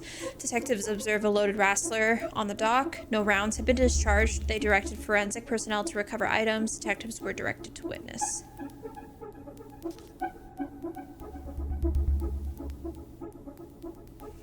Allison stated that she had heard screaming while upstairs in her bedroom. She ran down the stairs, looked over the kitchen window, saw her sibling and their mother on the dock. Marianne was threatening her child with a gun.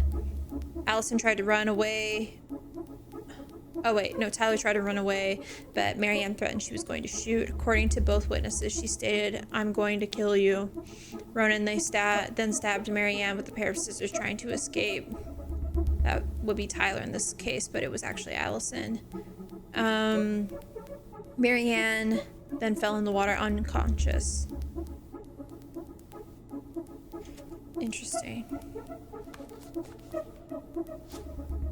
So what are we looking for here? This all seems pretty cut and dry right now, so I'm not really sure. We could look at the autopsy maybe, but I think we did. Oh wait, we got more information.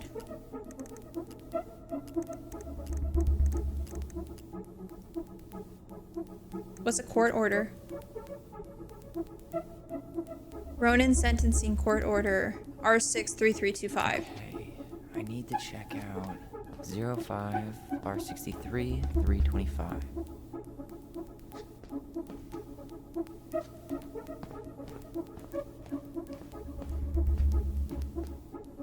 Okay, here it is. Court order. Was she losing custody of her children? Well, that's a picture I definitely don't want to keep. Order for temporary detention and placement in the Superior Court for the state of Alaska. Oh no, this is just Tyler's arrest, I think. In the matter of extended placement, minor under 18 years old, having been probable cause to support the pending petition, minor has been determined delinquent or in violation of probation conduct agreed, court's fines. Yeah, okay.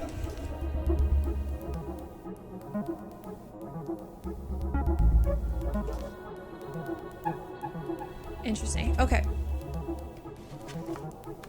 We knew all this. I thought when I read court order, I was thinking... Shit. Eddie's coming up the stairs. What do I do? What do I do?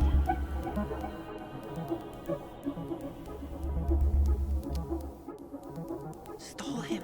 No shit, Sherlock. We're missing something, chat.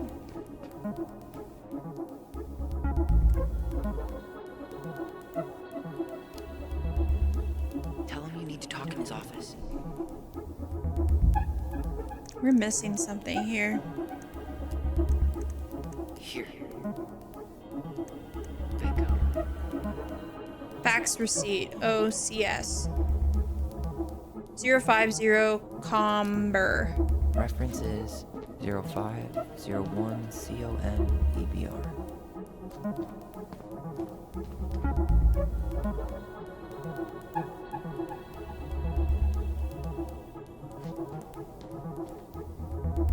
There it is.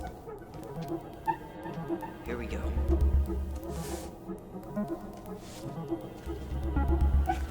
Jesus. Unbelievable.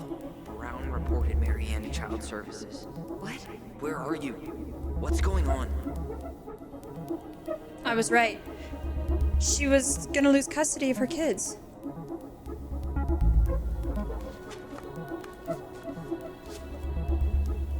Nah, bro, there's more to this. Marianne didn't just attack Tyler.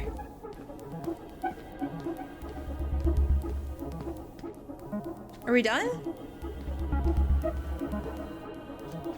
Maybe there's more.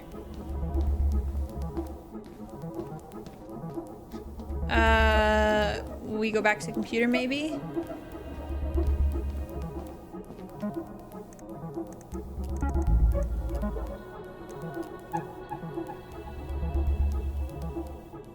R68. Okay, I need to check out 05 R68 MISC. What was this one? We saw this one earlier. 05 R62.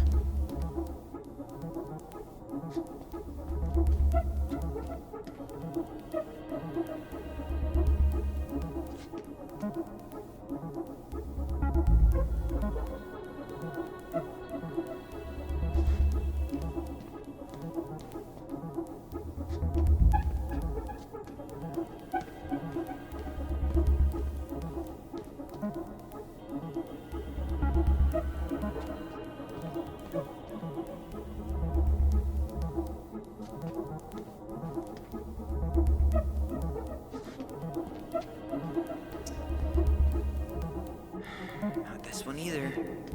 No, that's not it. Well, 05 R68 Oh shit. MISC. It's this one.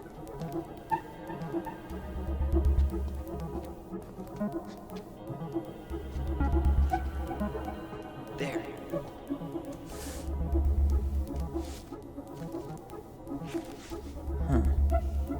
is that here?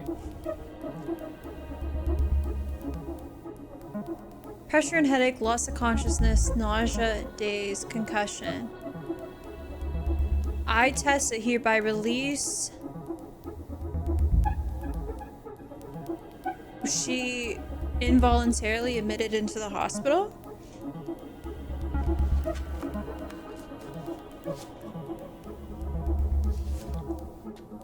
What are we missing? We can't leave, right? No. Tessa's name came up. Search for her. Got something. Here. Theft report, child neglect report. 2005, 20, 1546. Reference is 2005 201 546.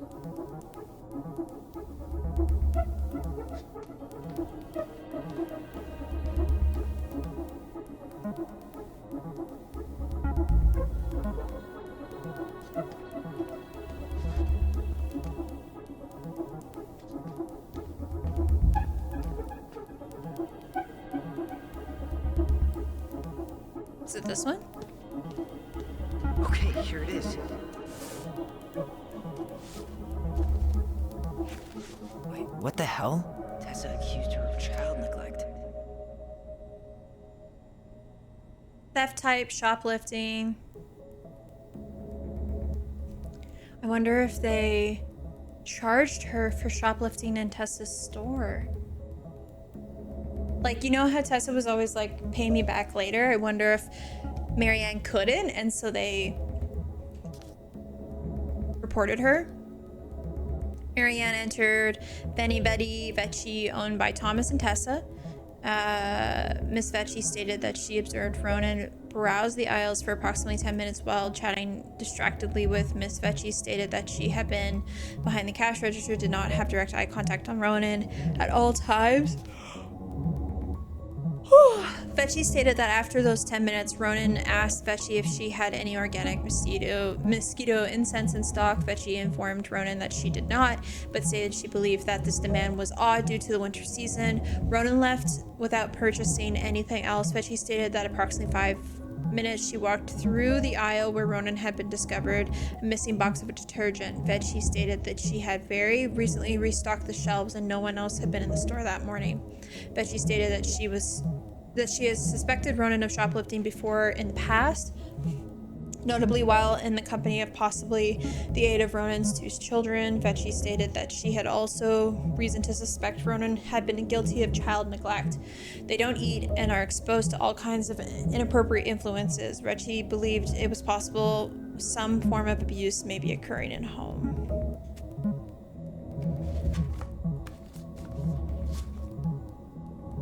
Tessa, you snake. I need to get moving. Shit. I'm sorry, Tyler. I couldn't stop him. He's coming your way. GG's. Get out. Uncle, we didn't mean to. I'm not gonna repeat myself. You're a goddamn hypocrite. I said move it. Hey! Get off me! Rather spend the night here? Come on! I said don't fucking touch me! Go on. And consider yourselves lucky you're family.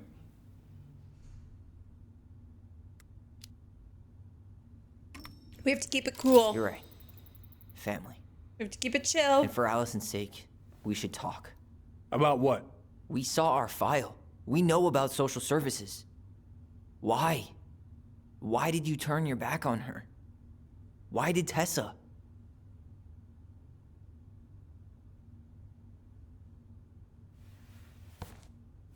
Okay. Yeah, you're right. We need to talk. I think we told Allison what we found telepathically, but we might not have.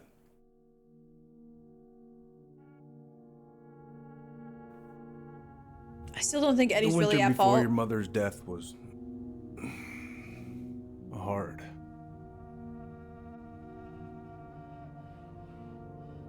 Delos Crossing was snowed in for months.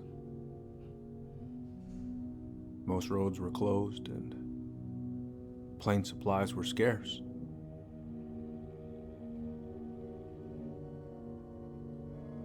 Everyone was struggling. Especially Marianne. Yeah. She was always just scraping by. And that winter left nothing to scrape up. Even if locals had found time to help her. I don't know, I'm not sure your mother would have accepted.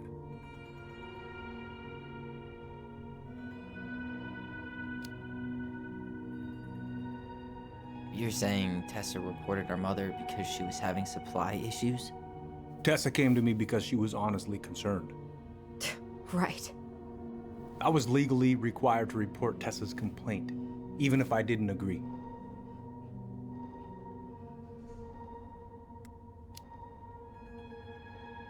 So you took her word for it and called child services? Failure to provide adequate food, lack of appropriate supervision, inattention to a child's psychological care. Like it or not, she had a case. What? It's bullshit. No, it's true. Just following the law then. Right. Is that why you came over that day, before she died? You felt shitty, didn't you? That's why you broke procedure? I had to warn her that it was happening and that it wasn't looking good. An assessment worker had been assigned and started doing background checks. What else was I supposed to do? I thought always telling each other the truth was our #1 rule. Still is, little moose. And yet you still lied. I didn't want you two putting yourselves through unnecessary hurt. But you're adults and that was your choice to make. Yeah, but you should have truly brought sorry. this forward. They're old enough now. Thank you, Uncle. Eddie's not wrong though. Like, even, my background is social work, and I know of incidences where, like, you don't want to report, but if somebody's coming to you with this kind of information that's like enough, you have a duty to report, like social services, but like police are involved in that too. If somebody approaches an officer, they have a duty to report. Because if they choose to like disregard it due to like position of conflict, or because they know the person, like, I know it's small town, but like Eddie's not wrong. That's how they approach it. You just hope that like Eddie, what I would have done if I was Eddie is I would have held off on reporting and gone to see Marianne and like actually done an investigation myself personally first to see if it was reputable for me to create a case. Oh, I didn't go camping because it was raining so much. But it was nice. I had a good weekend, honestly. I was able to like detach mentally for a little bit, like from technology and stuff, and just like enjoy time with family, and it was good. Just like that, huh? Must be nice to have a daughter who lets you off the hook that easy. Eddie, you keep trying to point your finger at Tessa, but you have to take responsibility for your part in our mother's death. I've asked myself over and over for the past 10 years what I could have done different. I know I made a big mistake with you two here.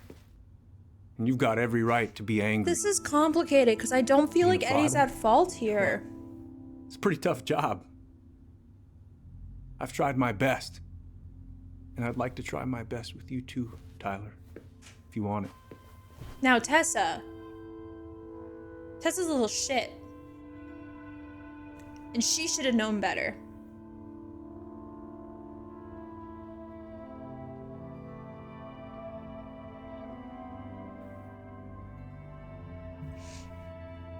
So Eddie's reaching out here. We can either choose to say like no, Or we could say, well, like, we'll get there with time. And I honestly feel like if I was in this position, I wouldn't necessarily see Eddie as the opposition here. He's a cop, so, like, it makes it complicated. Tyler was sentenced to juvie, what he would imagine to be in the hands of Eddie. But Eddie was trying to do what was right for the kids. Him not telling the truth is not justifiable, but again, to some degree, like, is he going to share it when he doesn't know if it's going to impact them? Like, I feel like there's just, I think Eddie fucked up, but because this is messy and I don't think anyone's ever going to have the answer of how to address this, he should tell them. Like, you need to tell them those things. That's a story of their life, and regardless of when you feel like it's appropriate to tell them, it's something that you should tell them. You know, like, having gaps in your like, not trauma, but like in your past experiences and not understanding it through the eyes of children, you would hope that the adults in your life are going to provide a little bit of clarity for you on that, and he didn't do that. But it seems like he's done everything he can, and honestly, like, I respect Eddie's ability to be so considerate to Allison. He doesn't know Tyler enough to have built that relationship, but he's been nothing but aware of Allison's situation and trying to make up for it. So I feel like I could answer with the top. I'm open to getting there. But it's gonna take some time before we're a big, happy family. I respect that. It's hard work rebuilding trust. But you've got a place here whenever you need it.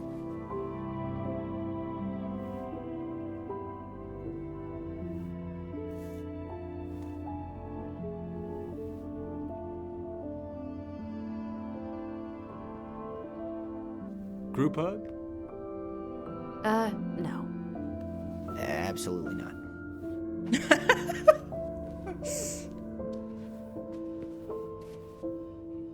All right, I'm really gonna have to kick you out now. No rest for the wicked, huh? Now, I want Tessa's ass. Well, that went better than I was afraid it would. Because what the hell, Tessa? Hey guys, nothing to see here. Just a family dispute.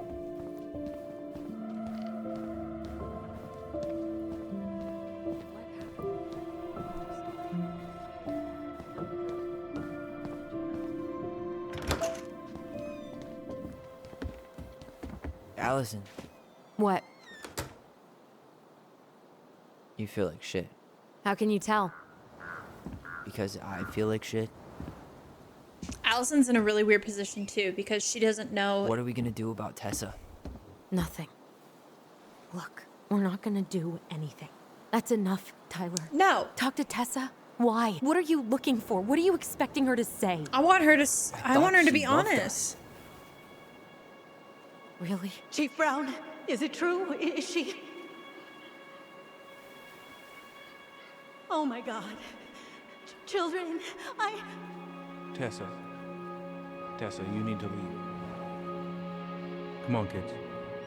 everything is going to be all right, okay? You're going to be okay, I promise. Go home.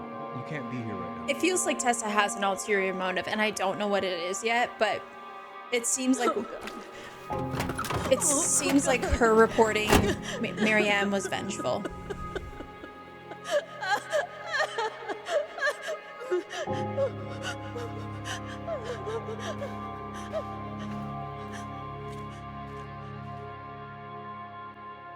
Yeah, I don't know why Marianne would do that. If she's a friend, be a friend. If Marianne's struggling, help her out. Like, if you guys see yourselves as this big family, then you should address it as such. But Where is everybody? I feel like Tessa's gotta be around somewhere. Tessa reported Marianne, and then it blew out of proportion, and it was Think I'm too hearing late. something. Well, at least we know the entire world didn't vanish.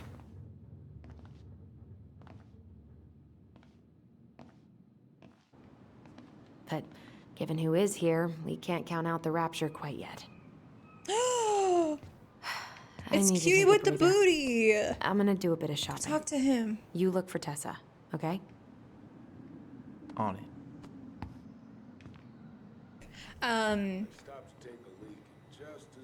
Yeah, I think Tessa was being vengeful when she reported Marianne initially, and then it backfired. It was like too little too late kind of thing. But there's an ulterior motive there with Tessa, and I can't figure out what it is yet. And maybe she would have been, she might have revealed it had I not been so like, where were you? Hey man, when the Lord opens that kind of door, you walk right through. But I will say, like, one thing that I feel like Allison struggles with, which hasn't really been covered yet, is like Eddie and Tyler's rift is the fact that like Eddie and Tyler didn't get to develop a relationship, but Eddie has always seen Tyler as the one who hurt Marianne, right? Who murdered Marianne. Not Allison. But Allison is. Allison was the one who did it. So I wonder if there's a certain, like, I can't really define who Eddie is yet because I have yet to see the conversation of, it's obviously going to get out somehow that Allison was the one who attacked Marianne instead of Tyler. Or I guess defended themselves. Attack is a bold word. If Eddie discredits that or like doesn't, he doesn't empathize with her experience if she tells him or if he finds out, then I'm gonna be like, he's not as much family as I expected. But if he welcomes it as a conversation and understands that like maybe she has been carrying this weight her whole life and has not received therapy, by the way, somebody who probably needed it the most, even like Tyler needed therapy, Tyler received the therapy, Tyler seems to be doing very well because of therapy. Allison has kept all that in for the last 10 years, which is like, that has to do something to your psyche. So I don't know, it is a complicated little mess. Hey cutie, what them cargo pants do? You two just can't stay away, huh? Unfortunately. We're looking for Tessa again. She took off about half an hour ago. Sorry. Do you know if she'll be back soon? I don't know if she's even coming back. No one tells me anything. How about Tom? He busy? He's been in the office all morning, so who knows? But it's Tom, so it's probably safe to interrupt him. Okay, cool. Let's go talk to Tom. We liked Tom. Tom was a cool guy. He's just a fun guy, you know?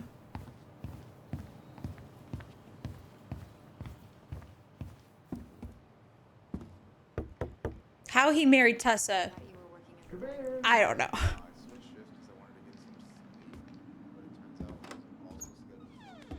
Tom! What do you mean? We've got enough signatures.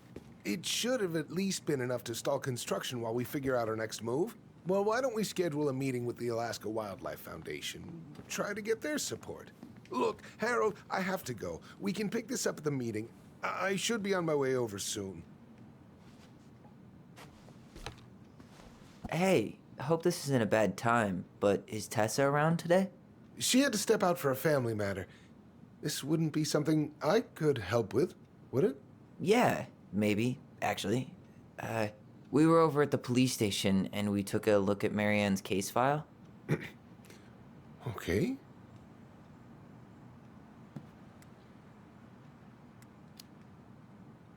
Tessa reported Marianne to social services. Did you know? Vaguely. But I didn't get involved. I didn't think I really had anything to add. You never thought to mention it? Well, now, I'm not sure how a thing like that would have come up. And I didn't want to rub salt in any wounds. That's fair. Huh. How about when we were in the store yesterday asking about it point blank? That was between you and Tessa. I try to stay out of other people's affairs. Well, and if Tessa was close with Marianne, like, would Tom have to be close with Marianne? Maybe not. Maybe it was just Tessa and Marianne. Maybe Tom was just, you know, just Tom. Why did Tessa come to the police station that night? She was looking for you two. To make sure you were okay. When she heard what happened, she was a mess. How exactly did she hear about it so fast? Can't remember who called, but you know how it is. No news travels faster than a secret. Everyone knew 5 minutes after Brown was on his way out. I mean, fair. Okay. Thank you. Look, I'm sorry if you felt resistance from people around here. To put it mildly. Allison, you know this better than anybody. But your mother's death left a scar on this community. Now, I won't claim we went through anything close to what you did, but it was a cruel reminder of the limits of trust. Why is Tyler shaking his head?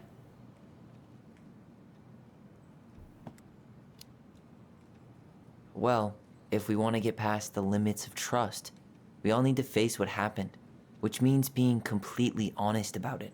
We all want to find peace, kids. It's just harder for some people to talk about the past.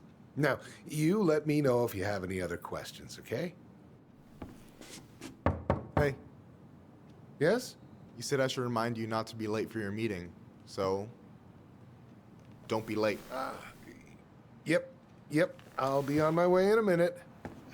So, kids, was there, Is that an anything Italian else flag? you two wanted to talk to me about? Did you ever hear any rumors about our mother? Like, who our father might have been? I'm not Ooh. exactly a rumor monger. Your mother was close to a few men, but whether they were your father, I couldn't say. Wait. But look, oh, gosh. I'm sorry. I really have to go. Michael, could you finish up the storage room and then just close up? Yeah, sure thing, boss man. See you later. He's going out without a coat. Boy, it's cold out there. It's You two want to help winter. a brother out, spend the afternoon here working for free?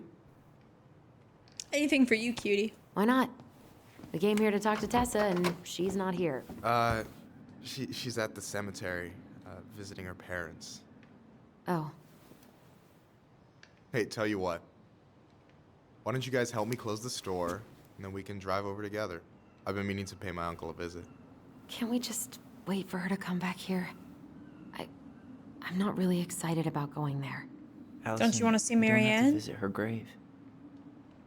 I'm gonna start working in the storage room. I Tyler, guess join not. me when you're done. It's Sure not like thing. it was Just under give me good a sec. circumstances.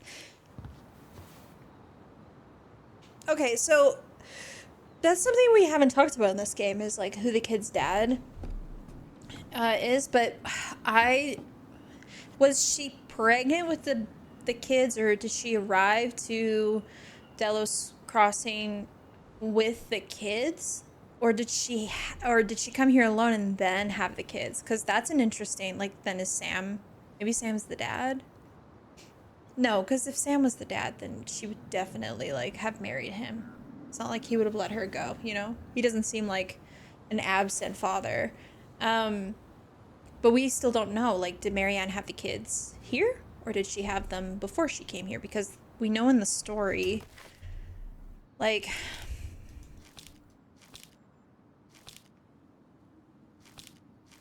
I wonder if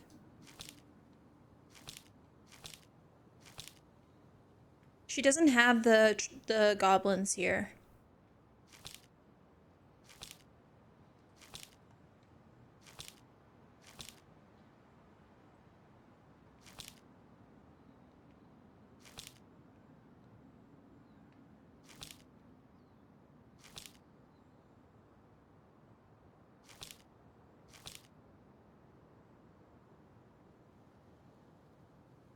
Pelican forgives the goblins.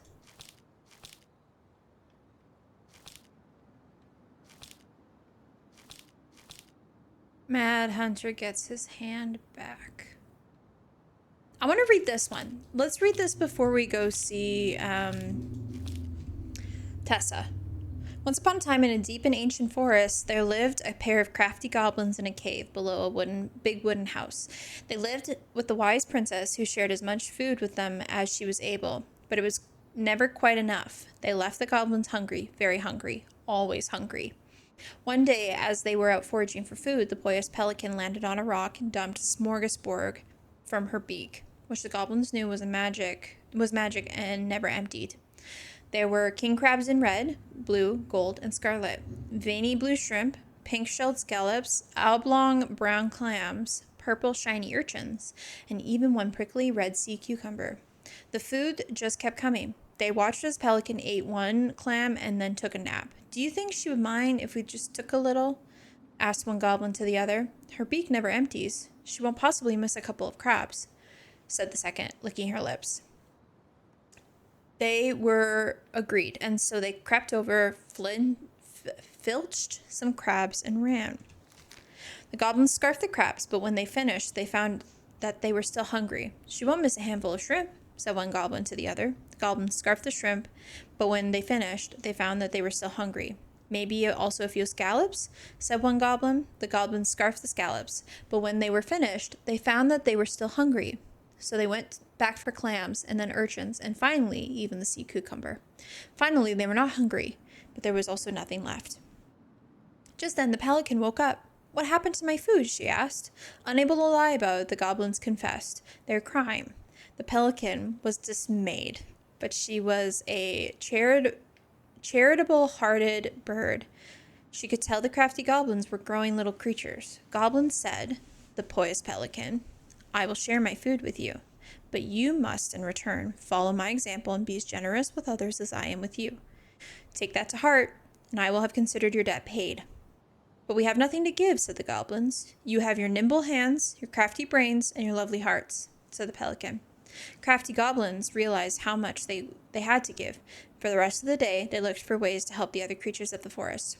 They found the stalwart moose struggling with an itchy, hard-to-reach spot on his back, so they climbed up and gave it a good scratching. Next, they helped the old bear, who could not get the honey out of the narrow beehive. They climbed up to the top of the tree with the hive and then dropped it, cracking it open. Finally, they found the princess, crying over a loss she would not speak about. So they wrapped their little arms around her in a big hug and stayed until she felt better. When they were done, they returned to the poised pelican. Did it feel good being as generous as I am? Asked the pelican. It did, said the goblins.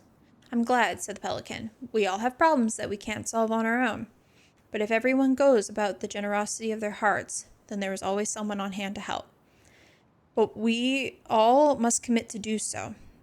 There may be no more... Or there may be no one there to help when you need it. This made sense to the goblins, and they thanked the poised pelican for her food and the lesson. Of course, by this time, they were hungry again, and that remained an ongoing problem until the day Stalwart Moose taught them to fish, but that's another story. That is how the poised pelican forgave the crafty goblins, and how she taught them charity. Okay, interesting. So there's still some characters that we have yet to, unwrap, but it's very clear that Tessa played a very strong maternal role in our situation. I already counted there, but I just need you to double check a few things. It's not complicated. I've got this in the bag. Oh yeah? Because you're just that good, huh?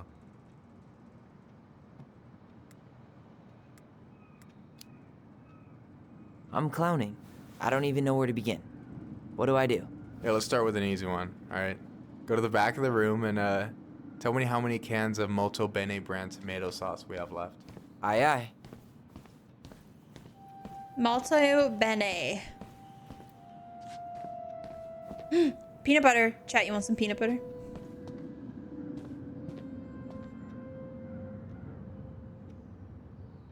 Why am I standing here looking at this? Oh, it's orange juice. I thought that was tomato sauce.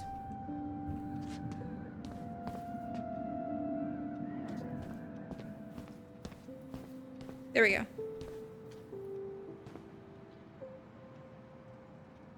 Hold on. Let me count this.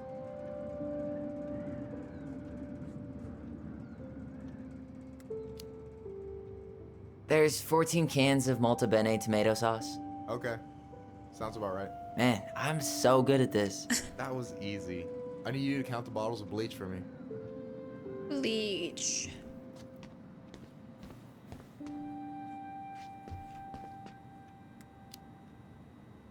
And where are they at exactly? I thought you had this in the bag. Okay. I'll give you a hint. Found it. Didn't need your help. The door on the bottom shelves. All right, I think I can work with that.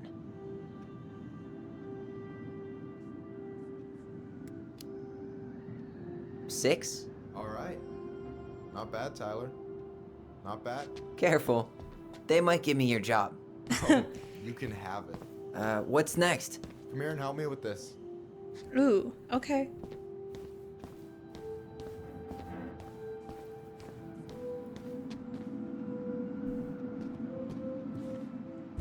What's up? I need your opinion on this masterpiece. Was he drawing while we were doing this? Is that supposed to be me? Yeah, come on. Look at the hair. Nailed it, right?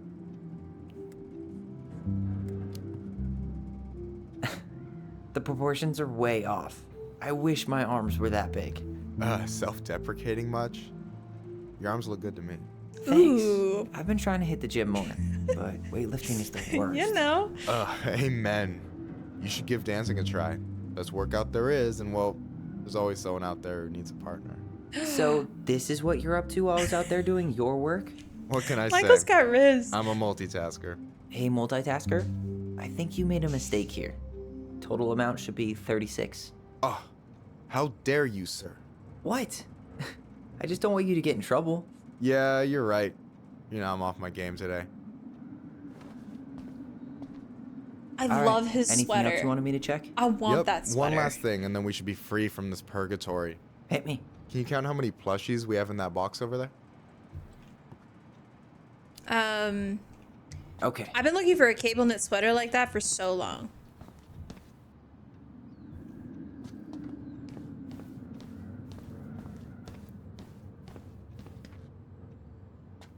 Where am I going? Box of plushies.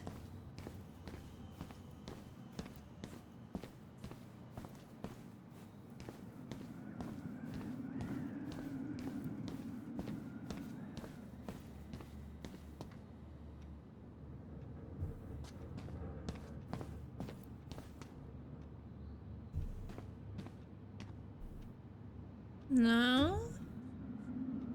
Box of plushies. Oh. Oh my god. So...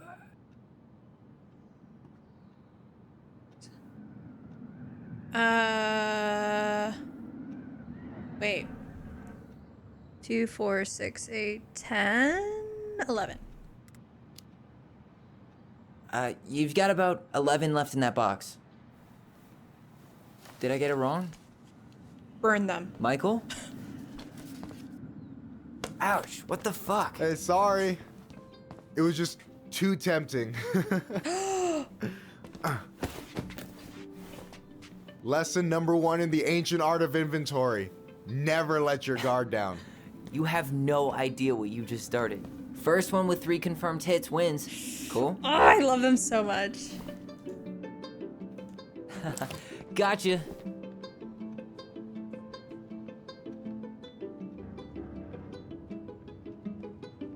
Oh, fuck.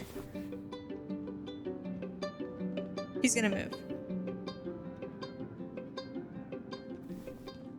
Oh, come on. Is that all you got, Ronan? Just you wait. I've got a strategy. Oh, yeah? We'll see. Is he not gonna...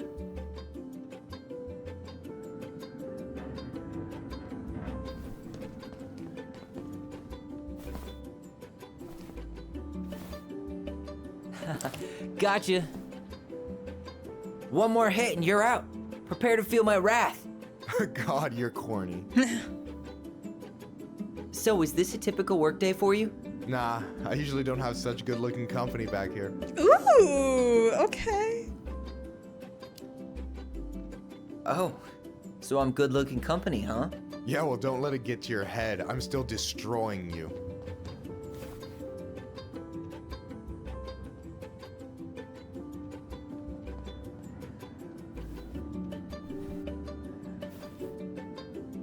Boom.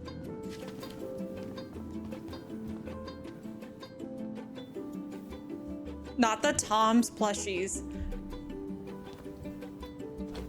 Oh, man, you're good.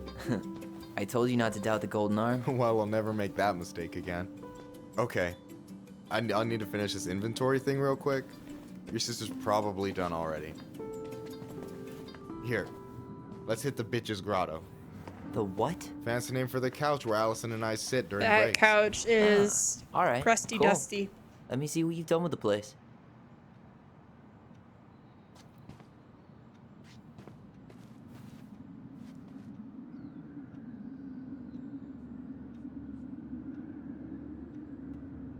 Equality potluck. Oh, I love to see it. Duplex Duo Live. Saturday, May 7th. Dizzy Ostrich. Let's go. Is there music? Should we put the music on? What's this? Is that a picture of a priest with little hearts?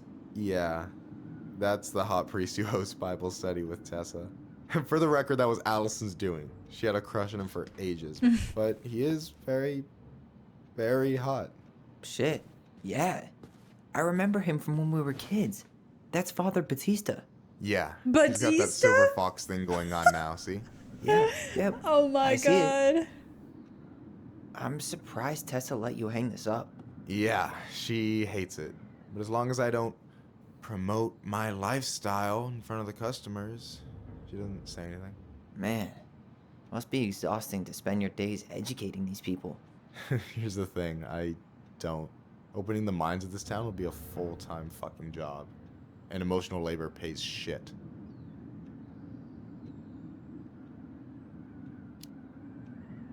Do you ever get lonely in Delos Crossing?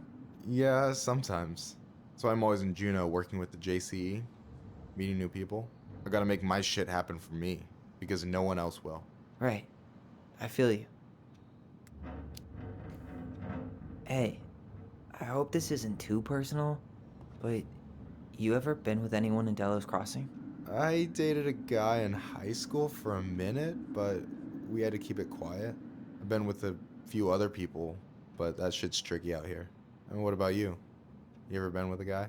I mean, assuming you're into guys, which I guess I kind of did. I'm into you. I've never really been with anybody. Guess I was too busy processing trauma or whatever. But if I met a guy I was into, who knows? I was gonna say something about this and it slipped away. Anyway. And I'm done. I gotta tell you, it's so weird to finally meet the other Ronin. You mean the OG Ronin? I was born first, you know. Is that so? Thought Allison said she was. Well, our mother never actually told us, but it was me. So, why is it so weird to meet me? I mean, Tyler Because is giving I just firstborn. heard Allison tell your story so many times. She told me everything about you. Fireweed, your transition. I hope that's It's okay. raining, or if Yeah, it's not, there's it's some fine. there's She asked some me first. heavy thunder. Yeah, figures. That lady is thorough and she loves you like crazy. Oh, I it's know. raining. So, yeah. You were probably the first person to know about it other than Allison. I'm glad he trusted me. And it's great to finally get to know you in the flesh. You're pretty alright.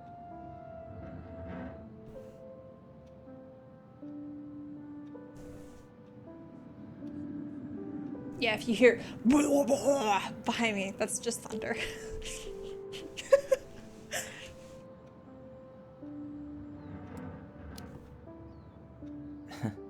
But you're not too bad yourself. I try not to be. Especially around guys I'm trying to impress. So I wasn't blowing smoke when I said you should move to Juneau with us. I know. I've got a community there. Could be yours too. Fitting in. There's a concept. You have no idea how life-saving a chosen family can be. You pulled me out of the dark more times than I can count. I hear you. Hey, can I ask you a question? Of course. Shoot. Why do you care so much if I move to Juneau? Look, like I said, I want to get to know you. Because I'm just that fascinating, huh?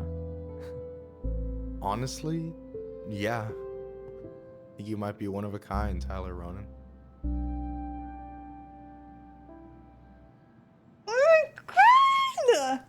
I love this. I'm so here for this. We're not looking for the same thing? I would never. Oh my god, be still my heart. Well, golly gee, Michael. I think you're swell too. You're the cat's pajamas. Shut Why did that up. disjoint? I've Did got you see way that? better compliments than that. But I can't Maybe help it with my because of bastard. Allison? So, I'll get more of those if I get to know you better. For sure. If that's something you'd be interested in. I might be. She should be happy for us. Oh, hey. I've been standing at that counter for an hour waiting for you two dum-dums to come back. Are you guys ready to go? I think we've done about as much damage as we can back here. Yeah, let's go. I'm so jealous of that bun. How does he get his hair so nice? I have to know.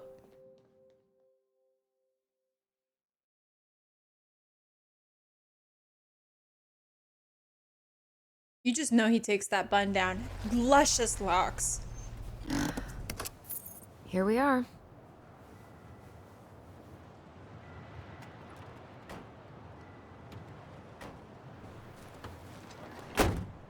Thanks for letting me hitch a ride over. No problem. You sure we can't drive you back? Nah, you're like stretching my legs. It isn't far. And anyway, can't put the wind in a bottle. All right. All right. I feel like this is going to get a little heavy. Tessa should be at her parents' grave, not far from the entrance. Look for a big crooked tree. You can't miss it. I'm gonna go check in with my uncle. Good luck. For real. I don't know if she's ever been to Marianne's grave before. Tyler definitely hasn't.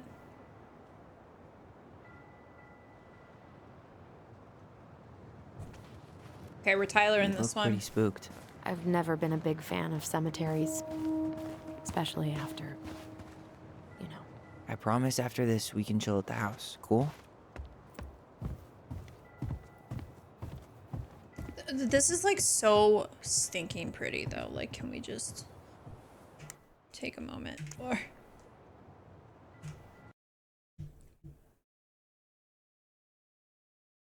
Like, some of these are so flippin' gorgeous.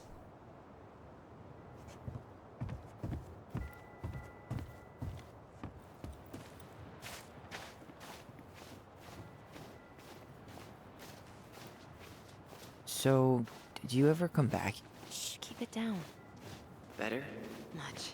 Why do people always feel like they have to whisper in cemeteries? It's I don't respectful, know. I think. Probably just a mirror neuron thing. Oh, what? Monkey see, monkey do. Yeah. Anyway, have you been back here at all? Since the funeral? No. I've never had a reason to. Thankfully. Mom, why do we always come here? Does it bother you? No. It's just weird because we don't know any of these people. I mean, except Eddie's mom. It never hurts to say hello. Because they're very lonely. That's right, sweetie. And sometimes, even if you can't see them, they stay with you. In here. Always here. Mom? Always. She loved us. A lot, but sometimes it was like loving us hurt her. Do you think she was just really scared of losing us? Maybe. Yeah. But I don't know. I mean, most... Well, here's the crooked tree, but no Tessa. Let's check around for her parents' grave. Just to make sure this is the right spot. You think it's possible Michael remembered it wrong? Well, I've done inventory with him before, so yes. It seems like Marianne had a lot of stuff, like a lot of baggage that came with her from her past when she moved here.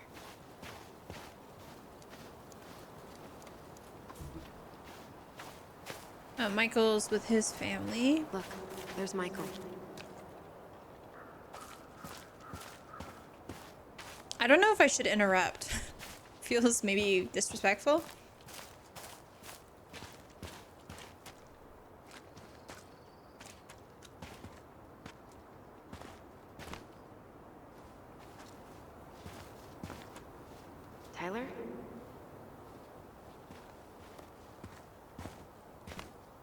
Oh, maybe we do have to go see him. Okay. Tyler?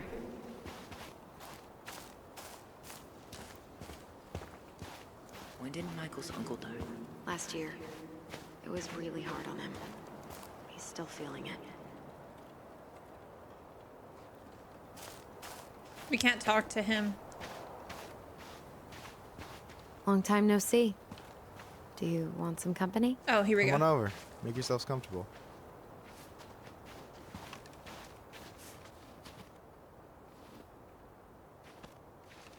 So, Is this a bad time? with you? Never. Oh my Don't mind god, me. stop. I'm not really here. Hey, I get to see your ugly mug almost every day. You're old news, lady. You wound me. Deeply. So, can I help you guys out somehow?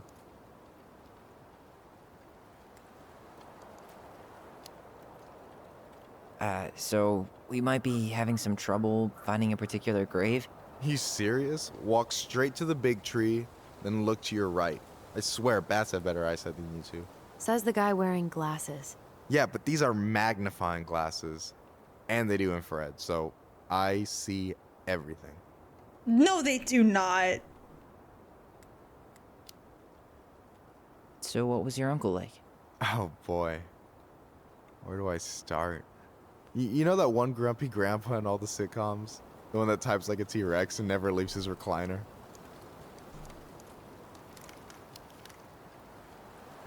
I think I'm getting the picture. Not yet, you aren't.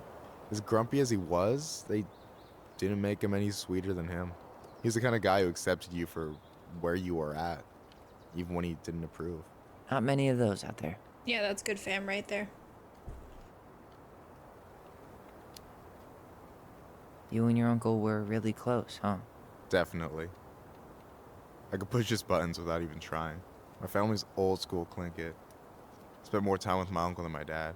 He was the first person to test out all my new recipes. Even before Allison. Guess I should thank Uncle William for saving me from a muffin top. If you need a new taste tester, sign me up. As if you had a choice. I plan to hit you both up for feedback my whole way through school. I'm in. As long as there's nothing as adventurous as that Clinkit-style salmon with pepper and saffron. No way I'm promising that. Fortune favors the bold, goes double for food. It's funny. Okay. Talk to you later. He said go to the You big bet. tree and then turn right. Bye, cutie. So, how are you, holding up? Everything's such a mess. I thought we'd almost be done packing by now. Allison, you coming? I'll be right there. Well, I better make sure he doesn't get lost. See you, Michael. Go to the big tree. Take a right.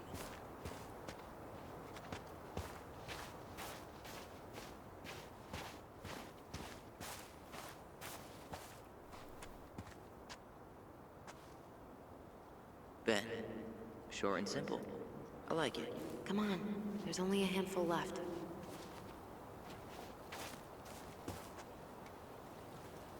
Lewis. Wasn't he that fancy fisherman? Yep. Eddie still watches reruns of the show he was on. Every once in a while, his face pops up. I'm assuming we're looking for her Anything? Nah, just a whole lot of nothing. her family. This one has like light on it and fresh flowers. De Leon. That's the one. Don't tell me we missed her.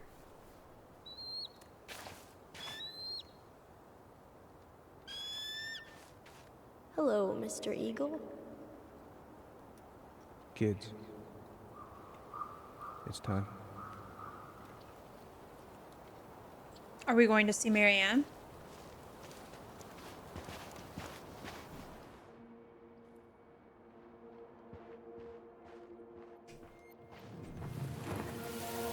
You really have to go, Eddie? You can hold my hand if you want. I can walk fine on my own. It'll be quick, okay? Then we'll get something to eat. See, Eddie was sweet to Tyler. I barely remember. That's probably for the best. I don't think either of us are exactly eager to relive what went on behind that gate. So, I know I said we didn't have to visit her grave. But it feels like the right thing to do. Yeah, exactly.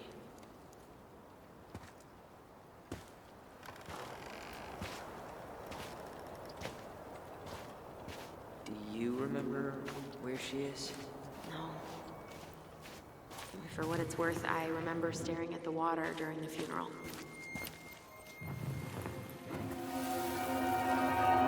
Allison, please. I'm not going. Allison, come back. Okay, she's up this way. Yeah.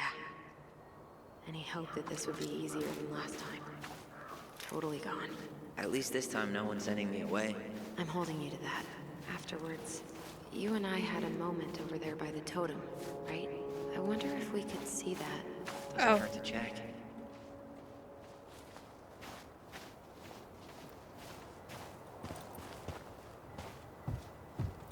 By the totem.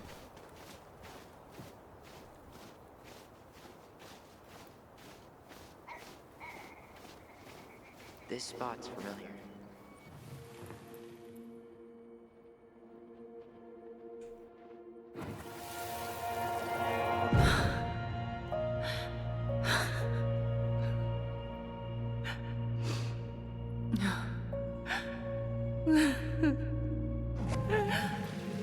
That was Marianne. I forgot how hard Marianne took it when Eddie's mom died. Well, we were only 4, but yeah. She lost one of her only friends. She was always saying how she never would have found a place in Delos Crossing without Carol. You think her death kicked off Marianne's, you know? It definitely didn't help, but no. It was years later.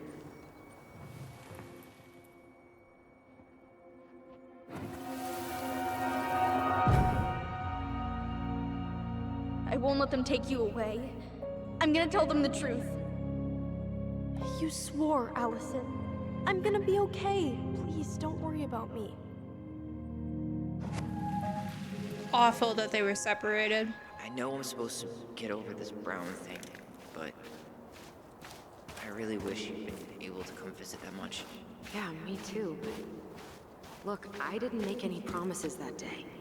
You did. Watch. You think Snowball still lives in there? Snowy owls only tend to live about 10 years. Oh. That's depressing. Maybe don't say that while we're at a cemetery. Give me some hope. Come on, Tyler. Ty. This is it.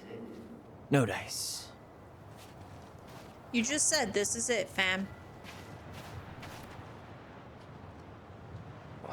Why can't I remember? Well, is this it? Well, that looks new. Maybe this one? This might take a while. This one?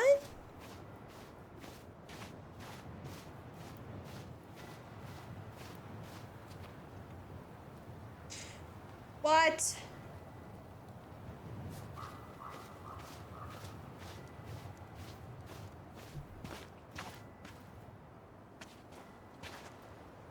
Brooksmore. I don't see Marianne being a cross girl, like a full-on cross. I could imagine her being more like a tombstone. There we go. I was so right.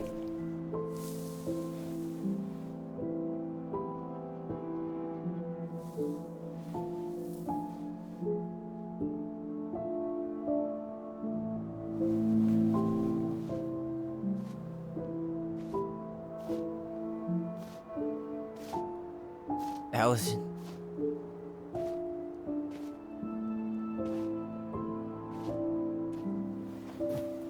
Is that her? What the hell was going on with you? What broke?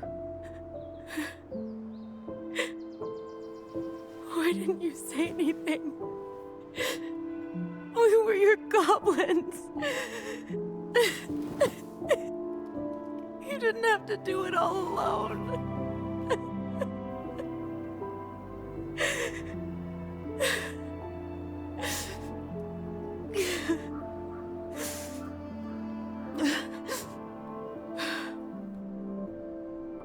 Tessa? Kids,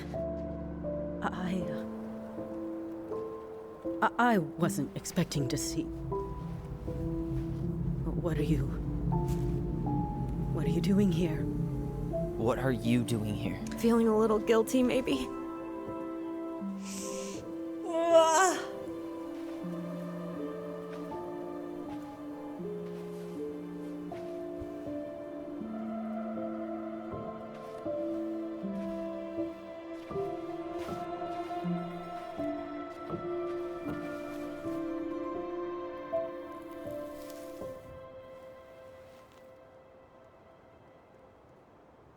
When we pass on, our graves are all anyone has to remember us by.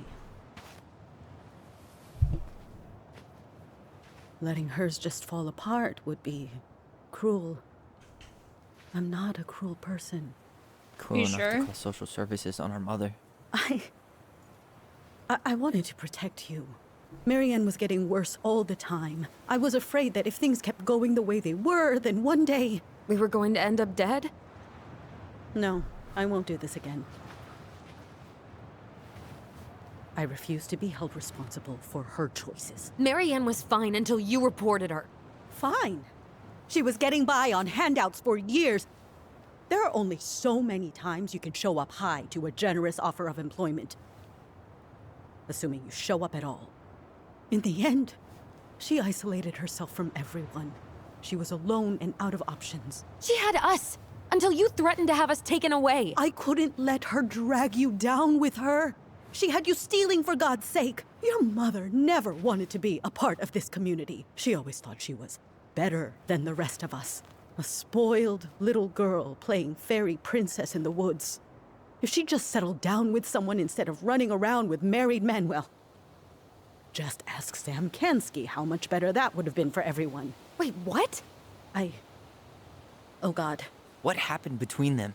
I wasn't thinking. Please, just forget I said anything. What? Tessa! All I know is whatever went on, Laura left Sam over it. Sam was married? But I shouldn't have said anything about that. I promised I wouldn't. Oh my God. I'm sorry, kids.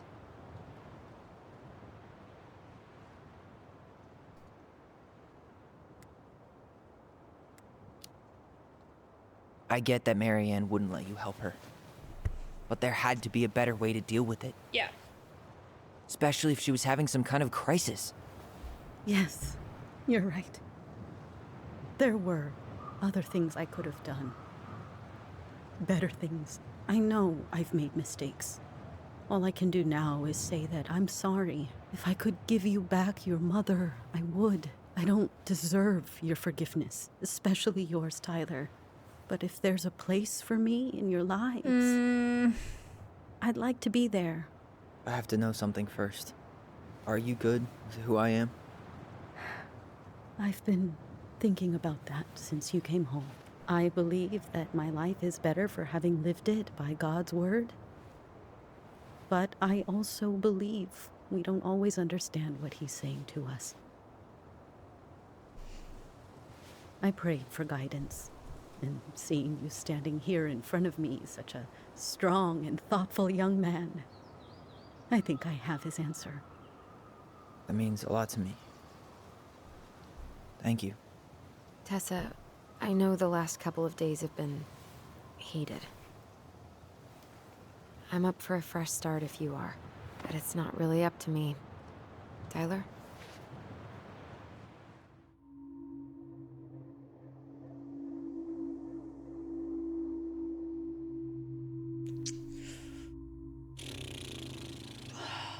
Shoot. Tessa was honest with saying that she fucked up. And she acknowledges Tyler fully. Like, I feel like I could forgive her. I just don't feel like I like her, you know? Is that an option? Can we turn that into an option? I'll forgive you, but you're not coming to my next potluck. I feel like this is justified. I'm done losing people. Like, there's no need to, like... Vengeance is just destructive, so let's forgive. I'm done losing people. And if we can't let people grow, then what the hell kind of chance do we have? Thank you. Both of you. Kids, I never knew your mother's whole story, but it was obviously very painful. She always said you two were the only good luck she'd ever had. I'm going to try harder to forgive her. Yeah, I so hope there's you some can as trauma well. in Marianne's If you two life. are in town tomorrow, come by the cafe. Lunch is on me. There gonna be coconut cake on the menu? You know, I think there just might be. I'll see you two Cute. tomorrow then. We'll be there. So there's some stuff going on with Marianne that we don't know about. She was running around with married men, or was she just running around with Sam, who That was was something, huh? married? Yeah, it was. I had pretty much given up on her, but I guess sometimes people change. I know. I feel like a total ass right now. You shouldn't. She needed to hear all of that. Yeah, you're probably right. Still, I might bring in a peace offering my first day back. Any ideas? Jesus stuff? Maybe I'll just finally bring back that book I borrowed 6 months ago. I want to see something. So we read the Pelican stories. I don't know who this muskrat is.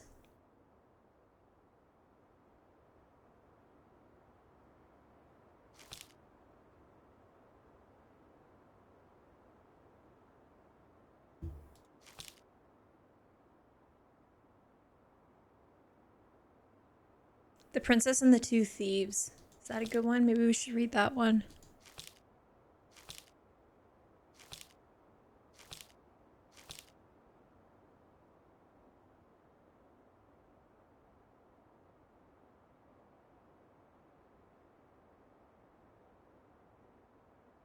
Once upon a time in an ancient and deep forest there lived a wise princess in a big wooden house. The house was built from strong wood of the forest, kept the princess warm and safe. The princess was not a native of the forest, but she never spoke about where she had come from, for it made her cry. Ooh, this is Marianne's past. This is a good story to read. She did not have many friends, but that was how she liked it. The forest was big and deep, and many paths led to her house, but not many visitors passed by. The princess was happy to be left alone in the big house in a deep forest.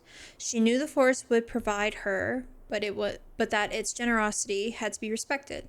So she only took what she needed. For a long time, life was just fine for the princess in a big wooden house.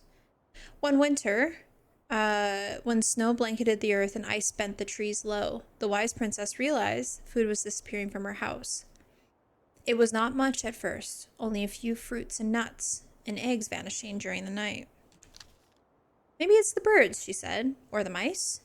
And for a time, the princess was okay with losing some food, for the winter was long and little creatures needed to eat too. But then, small items started to disappear as well. Spoons and plates, forks and knives and blankets. It was as if every time she was in one part of the house, something disappeared in another room.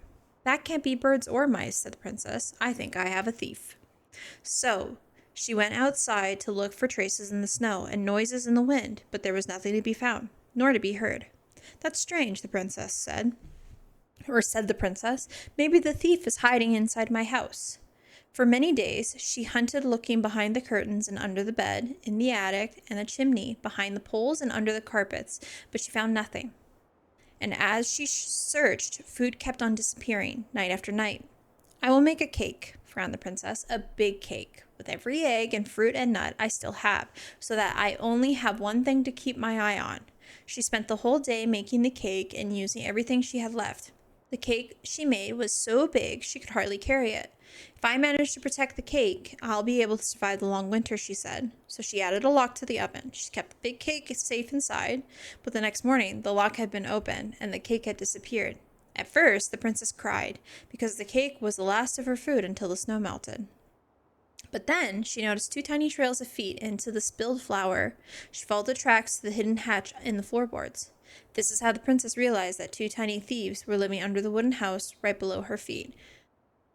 So this is her talking about how she became pregnant with the twins, and she was already in Alaska when that happened. So her dad, or the kid's dad, is most likely a person we've interacted with already.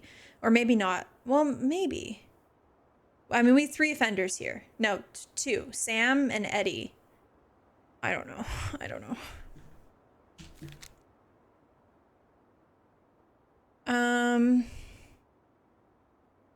Princess makes new friends. Once upon a time in an ancient and deep forest, there lived a wise princess in a big wooden house. She'd been living alone just fine for a very long time, until the day she noticed food and small items were disappearing from her house. The thefts went on and on until the day her last cake, which she had made with the last of her eggs, the last of her fruit, and the last of her nuts, and the last of her flour. Well, that cake was stolen too. And all she found at the scene of the crime were 2 trails of tiny feet in the spilled flour, leading to a hidden hatch in the floorboards. The princess did not try to open the hatch, nor did she try to break it. She was too tired and too hungry. All she could do was cry in silence. Oh my god, that's so sad. Alone in the big wooden house, hidden in the ancient and deep forest. She cried for a long time, until evening arrived, and then she cried some more. Suddenly, a tiny voice came from under the house. "What is that noise you make?" it asked. "We do not like it, not one bit. I'm crying because you 2 are mean to me. Whoever you are, you stole all my food I had, and I will starve before the end of this long, cold winter." The hatch opened just a peep, revealing 2 frowning faces, peering out at the darkness of their hideout. But we are hungry too," said the second creature. "We have been hiding in this cave for a long time, and now winter is upon us and we need food." The princess dried her eyes and smiled at the 2 goblins. If we were friends," okay, Dr. Seuss. The princess dried her eyes and smiled at the 2 goblins. "If we were friends, we could share the cake you stole from me." The 2 thieves spat and smirked. "A friend? What is that?" The princess frowned, for she realized that the 2 tiny thieves were as lonely as she was. "A friend is someone you love and care for, someone you would never hurt." Shit. "We never hurt each other. We care for each other," said the goblins at the same time. "Does that mean we're friends?" "Yes, that's exactly it. If we were friends, you would not hurt us." "Of course not. Friends trust each other." The goblins shook their heads. "We trust no one, for no one trusts us." Their words made the princess cry again, for now she understood that the 2 creatures were not only as lonely as she was here in the big wooden house, but they had been lonely since they were born. "You are making that noise again," frowned the goblins. "Please stop it, for it makes us feel unhappy." "Are you a witch? Is this some sort of magic? It makes you unhappy because we are friends," said the princess. "But we don't know you. You're not like us. Sometimes friendship comes right away, even between people who are different. Does it mean we can't steal from you anymore?" "Yes, but that's what we do. We are crafty goblins. We live under your house." "Well, then maybe you could arrange something. We could arrange something. Is that what friends do?" "Yes, I believe they do." That is how the princess met the crafty goblins and how they became friends.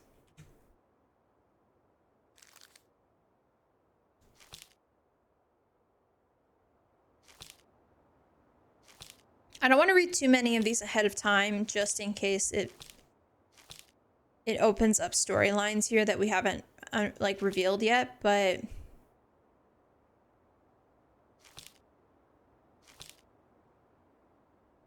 so we haven't interacted with the beaver, we haven't interacted with the muskrat or the ice king.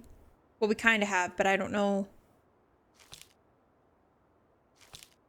Or the ice troll.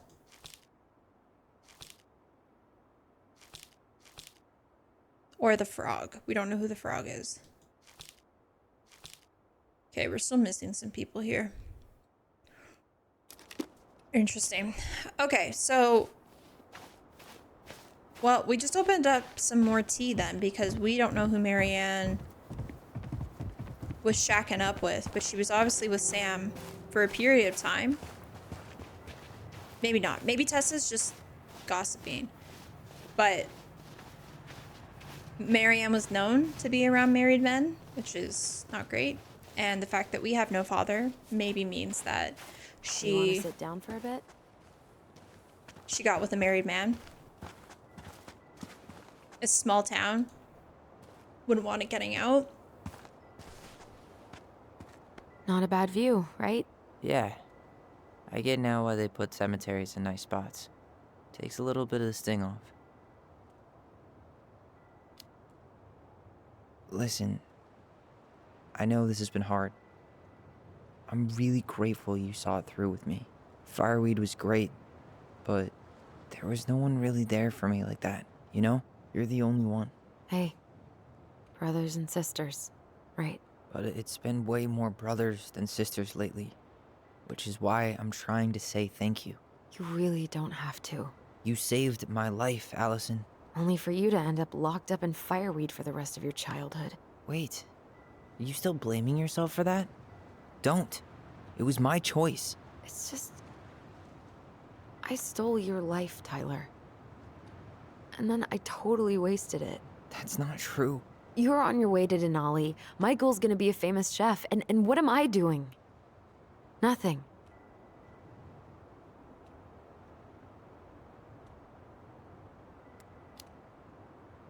You were just dealing with what happened the way that you needed to, alright? As soon as we figure this shit out, we're gonna sell the house, and you're gonna go to Juneau. You're gonna kick ass. You make it sound so easy. No. We never had a shot at easy. Yeah. But we always pull through, right? Yeah. You're right. Hey. Wherever Ranger Tyler ends up next, he better come down from the hills to visit us city folk every now and then. You hear? For sure. And anyway, that's not gonna be for a while. We've got time. Oh yeah, We of course. do. We do. So I guess we know the story now, huh?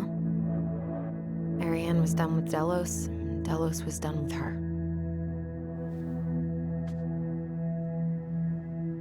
Maybe she was too proud, but she worked so hard for so long, and when she reached the end of her rope, no one was there to help her. Not even Tessa or Eddie. Sam was. When she heard social services was coming, she Gave up. But killed her kids? Really? I don't know. Yeah, something's missing. It still feels like there's something missing, right?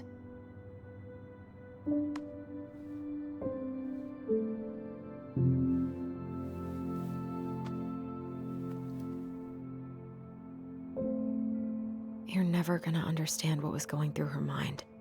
I'll bet even she didn't.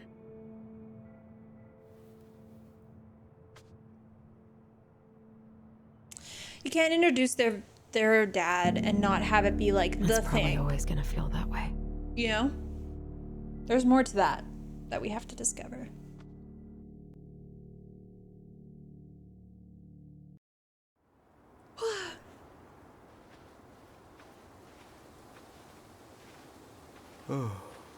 I'm gonna fall asleep the second I hit the couch.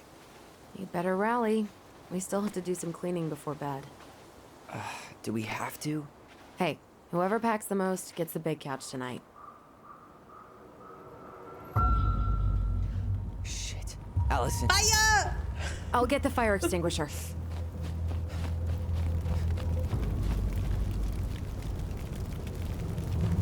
Oh! Wait, why does that person look like the Mad Hunter? Wearing the same fit.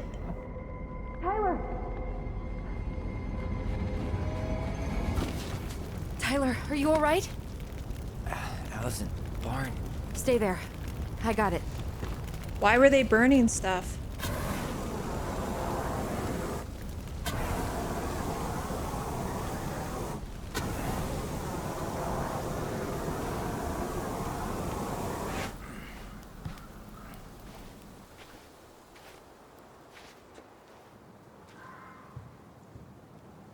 What happened? There was a guy. He smashed me in the face with the door. What guy? What did he look like? I'm not sure. I couldn't see straight, and he was all in black. Why would someone try to burn down our barn? What is that? I don't know. But I'm going to find out. Huh. At least you were spared. Moonhead collectible. Let's fucking go. Asshole even dumped the drawers. I might have found something.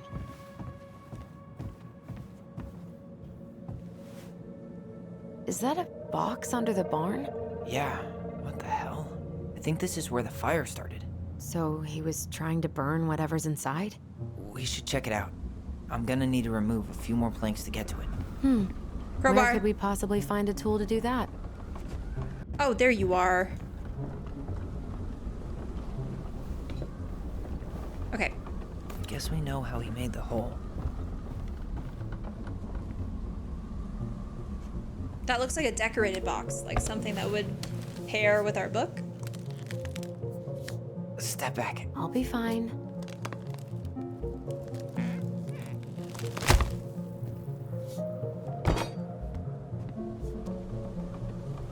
I'm a little scared he's still out there.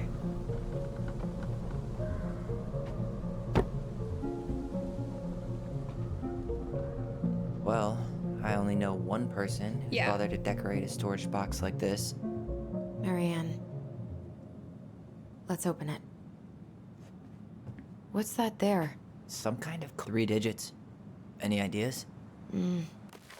3 digits.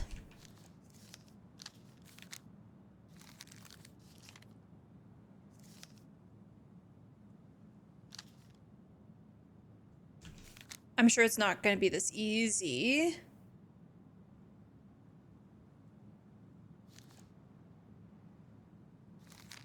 As finding numbers, but maybe? Wait.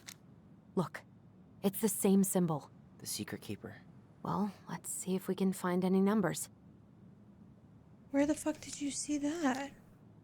What do you mean it's the same symbol? Goblins earn their voice. Okay. Story time. Once upon a time in deep and ancient forest, the crafty goblin spied on the secret keeper as she made her rounds, gathering up the secrets that the animals in forest had for sale. How, said the first goblin, does she get people's secrets? Do you suppose she peels away their heads? Let's find out, said the second. So the goblins watched the secret keeper.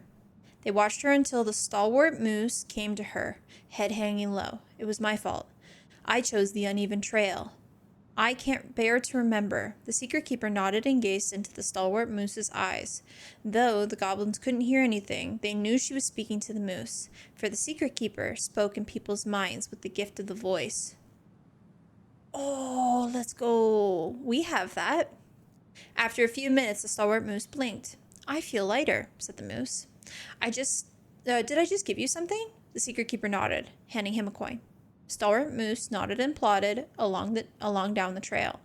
He spied the goblins hiding in the forest, narrowed his eyes, for he knew the goblins were up to mischief. The 2 goblins whistled innocently. The moose was forced to carry on, because they are not doing anything obviously bad. Did I say obliviously? I need to know what the secret was, said one of the goblins. Let's go buy it. So the goblins approached the secret keeper before she could stow away Moose's secret. We want to buy the Moose's secret. What do you have to trade? Asked the secret keeper, her voice filling their minds. The goblins produced a silver-handled hairbrush that they had stole from the princess. These guys are thieves. They be thieving. And the secret keeper nodded. Is this how goblins came to know that Moose Mate had tumbled down a cliffside to her death? Wait, what? Hold. Is that... The goblins produced a silver-handled hairbrush they had stolen from the princess, and the secret keeper nodded. And that is how the goblins came to know that Moose's mate had tumbled down a cliffside to her death. Eddie was married, and his wife died. Oh my god, what the fuck? The secret keeper moved on. The first of the goblins said, I want to know more. So the goblins followed the secret keeper, hoping to find where she had hid the secrets. They followed her to the peak of the nearby ridge, watched her stow the rest of the day's secrets high in a cloud. When she had gone, they climbed a high spruce tree that disappeared into misty sky. They reached out and just managed to dip their hands into the clouds. Their heads were filled with memories, and they snatched their hands back out. As if they had just thrust them into boiling water, tears poured down their cheeks. That was how the secret keeper found them, crying in the tree. "You stole my secrets," seethed the secret keeper. "Give them back." The crafty goblins stopped crying because they saw an opportunity. "What will you give us in exchange?" they asked. "I will give you back the silver-handled hairbrush," offered the secret keeper. "For so many secrets, pshaw, you'll have to offer more than that." Pshaw? That's the sound effect? What if, said the secret keeper, I share the gift of voice? Crafty goblins grew excited. "That will do." So the secret keeper shared the gift of voice with the goblins. Immediately, they found that they could hear one another's thoughts and feel each other's feelings. The crafty goblins gave back the secrets they had taken and ran back to the big wooden house. There, they found the princess preparing food. They tried to peer into her mind, but they found it was blank. They tried to speak with her using their own minds, but she could not hear them. It seemed the secret keeper was craftier than the crafty goblins. She had only shared enough of her power to let the goblins use the gift of voice with each other and not with the whole of the forest. And that is how the goblins stole the gift of voice from the secret keeper, but they could only use it for each other. This is the story that provides numbers?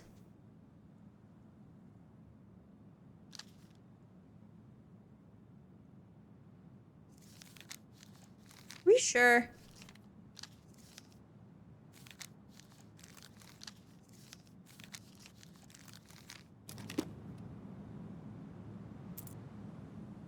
I think we just need to break the lock. There must be something in here. I don't want to break the lock, though. I want to try and sort this out.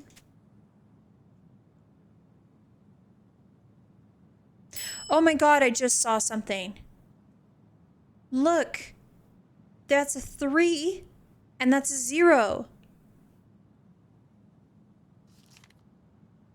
And that's a 1. 130? Should we try? Holy, that's a sneaky little thing to do. That did it. Ah, I'm a gamer.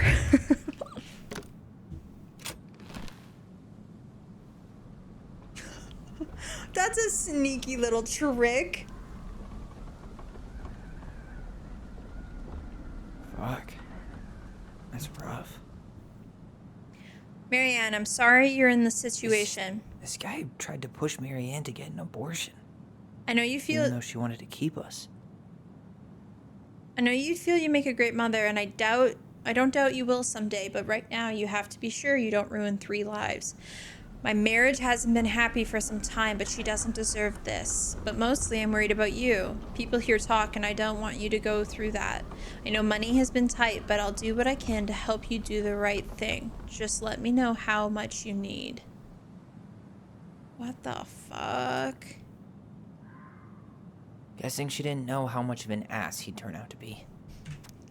Dear Marianne, I need to see you again. I know how that sounds, and I don't want you to think I chase after all the new girls in Delos Crossing. I've always taken my vows seriously, but something changed when I met you.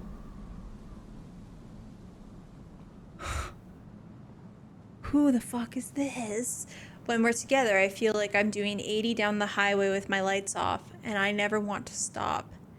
I know this isn't right and we both have a lot to lose, but I need to be with you again. I hope you feel the same. P.S. I bought you a little something for next time. I can't wait to see how it looks on you. Who is this? What a mess. She was having an affair. That's everything. What the hell? So, Marianne hid a box under the barn. Box full of letters from our deadbeat dad. He turned the whole place upside down and didn't take anything. All he wanted was that box. And he was willing to burn down the barn to get rid of what was inside. You know what it all means, right? Yep. That guy had an affair with Marianne, and he just tried to torch the evidence. He must have heard we were clearing out the house. He was worried we'd find it. You know, I can't shake the feeling I've seen him here before. I can't see it being Sam. I can't. And if there is, then that's the biggest plot twist, because I feel like if Sam was responsible for this, he would have taken responsibility anyways. He would have been like more of like that kind of father. I guess he was a father figure, but like it doesn't feel like Sam's the right fit. And he had access to this shed for so long. So like why?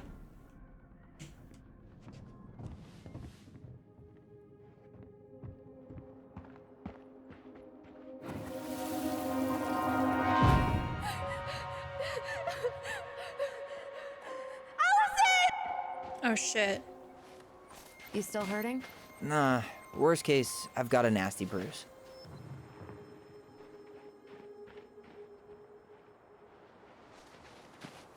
Some kind of work boot. I think we're reliving the Maybe memory. Fishing boots?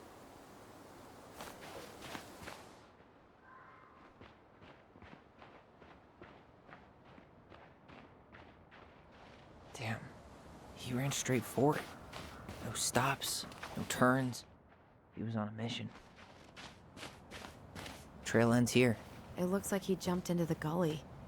Hey, are there footsteps on the other side? Yeah. That must be where he climbed out. Well, he's long gone.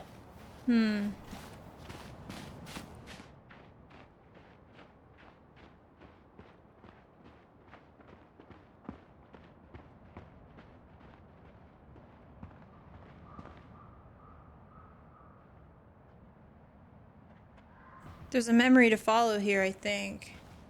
Maybe not.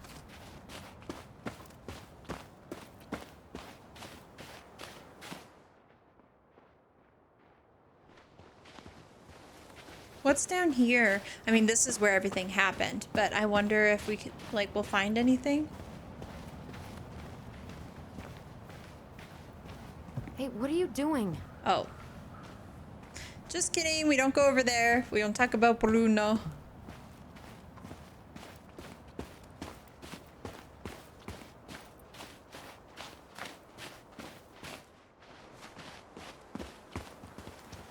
He didn't try to get in here.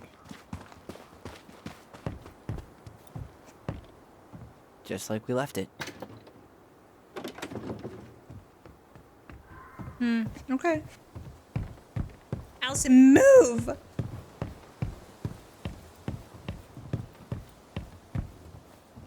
So? Still no sign of him.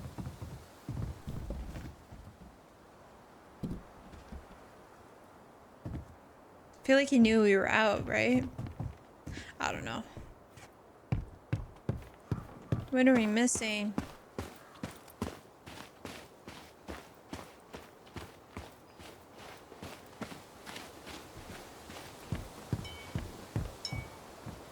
Nothing's been forced open. So he didn't try to get into the house at all? No.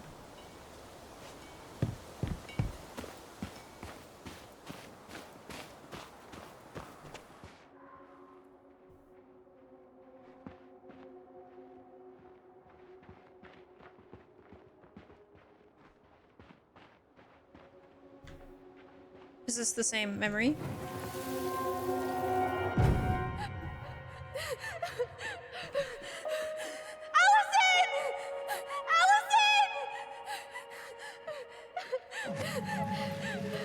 Why are we seeing this?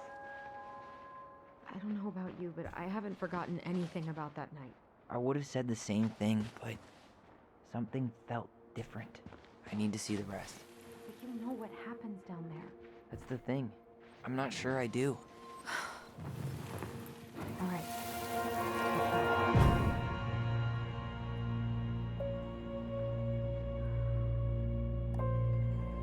The Mad Hunter. Wait. There was someone here that night? In the woods? No. It was just... I saw...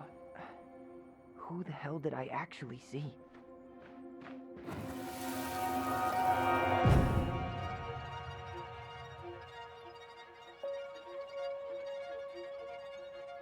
The Mad Hunter. What? No. That was the Mad Hunter. What? What are you talking about? That night, I thought I saw the Mad Hunter in the woods. Yeah. But I guess it was just some asshole. Some asshole who just fucking stood there and watched while our mother chased me with a shotgun. Do you think it was the same guy? Maybe. Maybe. I mean, it had to be him, right? They were wearing the same fishing gear. Yeah, unless everyone who wants to mess with us is coordinating outfits. And wait, he was here once before, wasn't he? A few days before Marianne died? Maybe? Hold on. Do you feel that?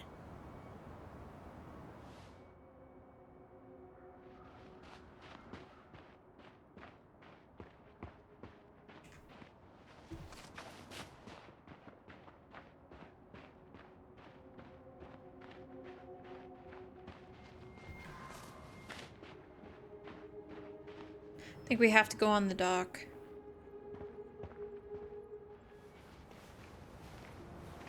She's not gonna want to go.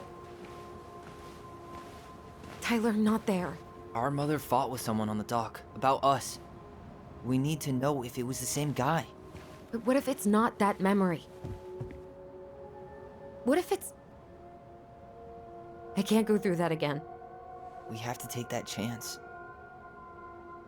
But do we really? I mean, someone just tried to burn our barn down. Yeah, and that means we've got to be close to something. I'm not going on that dock.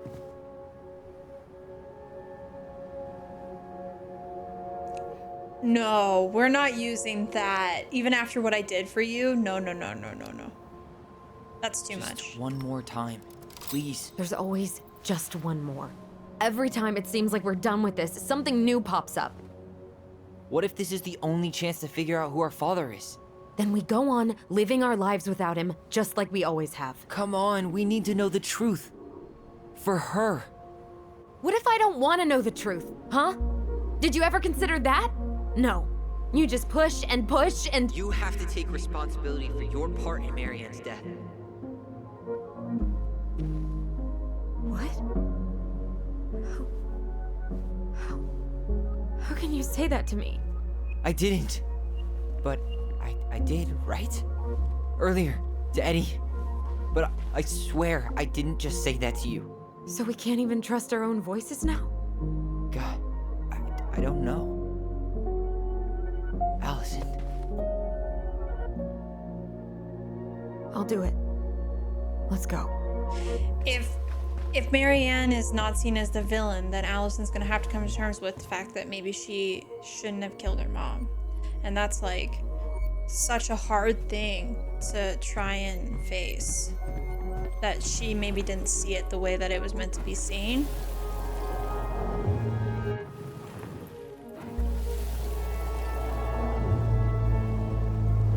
Remember!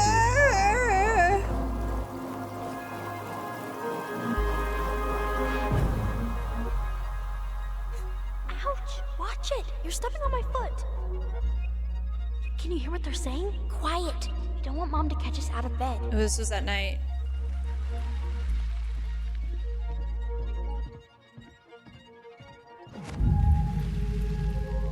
I told you that would happen. We almost had it though. That was us watching Marianne fight that guy. Try to focus on him, right? Don't think about anything else. So you're here to make sure I've been keeping my mouth shut? I don't owe you anything.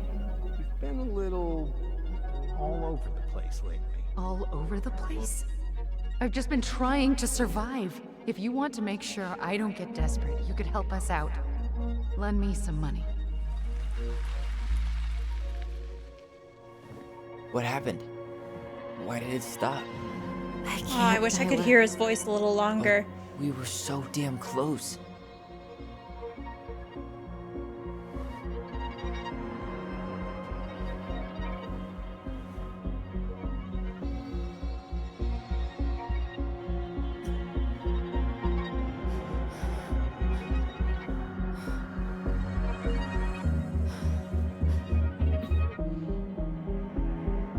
I'm sorry. But I'm done. That's it? You're just giving up, just like that. Tyler, You she can't do tried. this. We owe her. Marianne is gone, Tyler. And nothing we do is gonna change that. Don't go, please. You can't keep running from this alley, or it's only gonna get worse. It's true.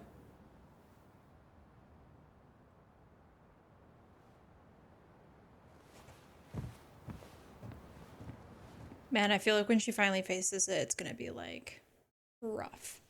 You know, she's gonna have a full-on breakdown. She's been bottling this for so long, and she like refuses to look at it. Is this the Ouch! convo? Watch it! You're stepping on my foot! Can you hear what they're saying? Quiet! We don't want Mom to catch us out of bed. Okay, listen for the voice. There's no money. I've never asked you for anything, but right now they need you. It's not gonna happen. I've done Sounds like everything Sam? I need to nail your ass in that barn. And just what do you think happens after that? What do you mean? Well, if those kids have a father, you really think there's a court out there that'll let you keep them? No! You have no claim to my children. Get the hell off my property, now! If you ever come back here, I'm going to kill you! Allison?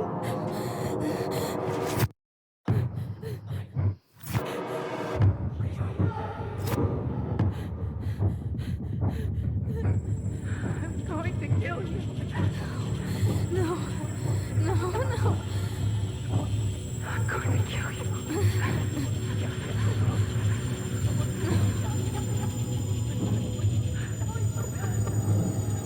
I'm going to kill you.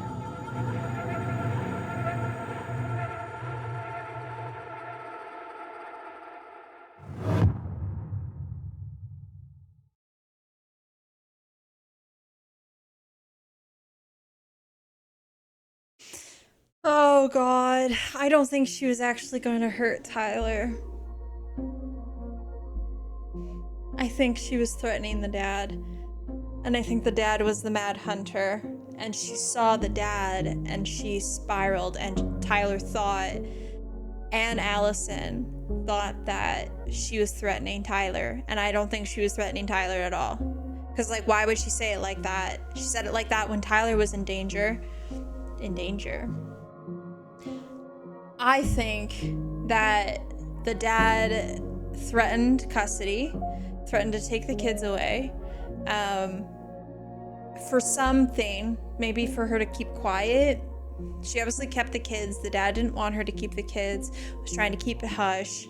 And I think that conversation was to like reaffirm the fact that like the kids were being taken. She finds out that the day that Tyler gets attacked is the day that Marianne finds out that the kids are being investigated and might be taken away.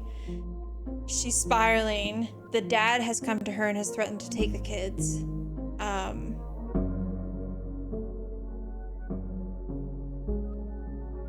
Who could it be though? Like, I can't imagine that it's Eddie.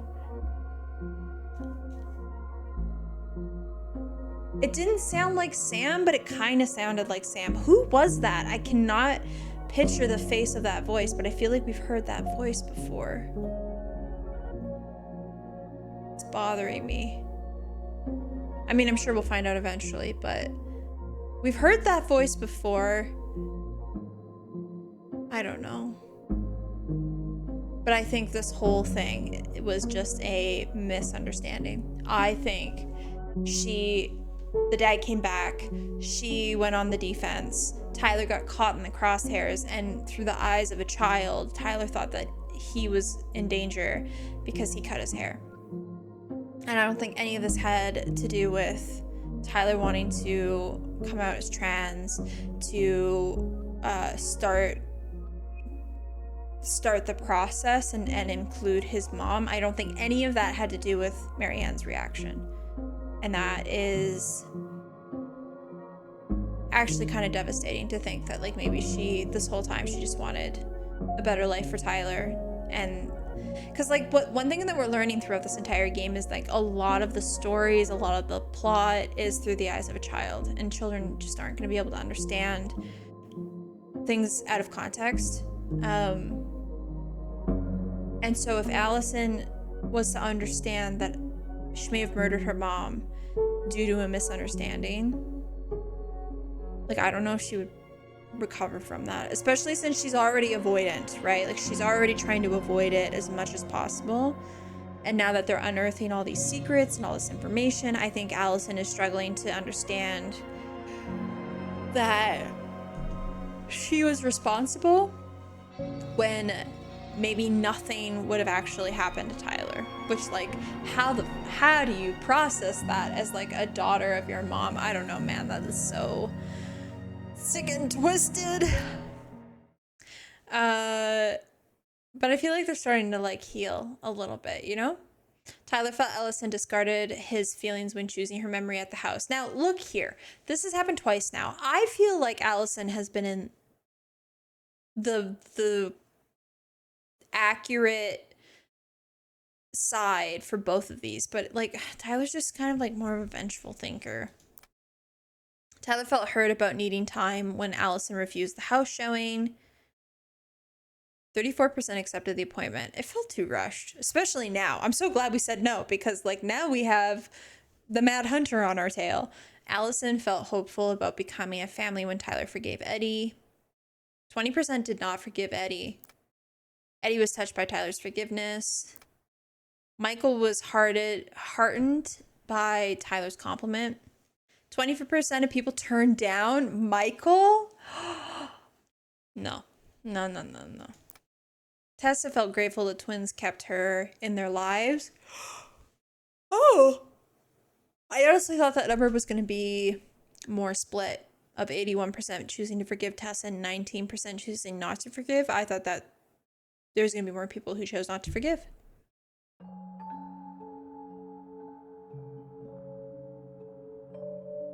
There's something else. Look at this. What do you think? Should we give it a shot? I think the crafty goblins have one more hatch to sneak through. Let's go. Last episode. I wonder what's gonna happen. That looks like the attic. And there's like glowy stars on the ceiling. That's so cool, dude. The aesthetic of this game is just amazing. Like, I can't get over how amazing the aesthetics are with this game. Like, it's so good. The vibes, like the medieval vibes, are kind of giving the same vibes of the like interior of We Were Here. It feels kind of similar in like spookiness and stuff. Okay, chat. Well, that's episode 2. I mean, we're gonna be back next Monday with the final episode, and I feel like we're gonna have to come to some kind of answers. Allison's gonna have to deal with her grief.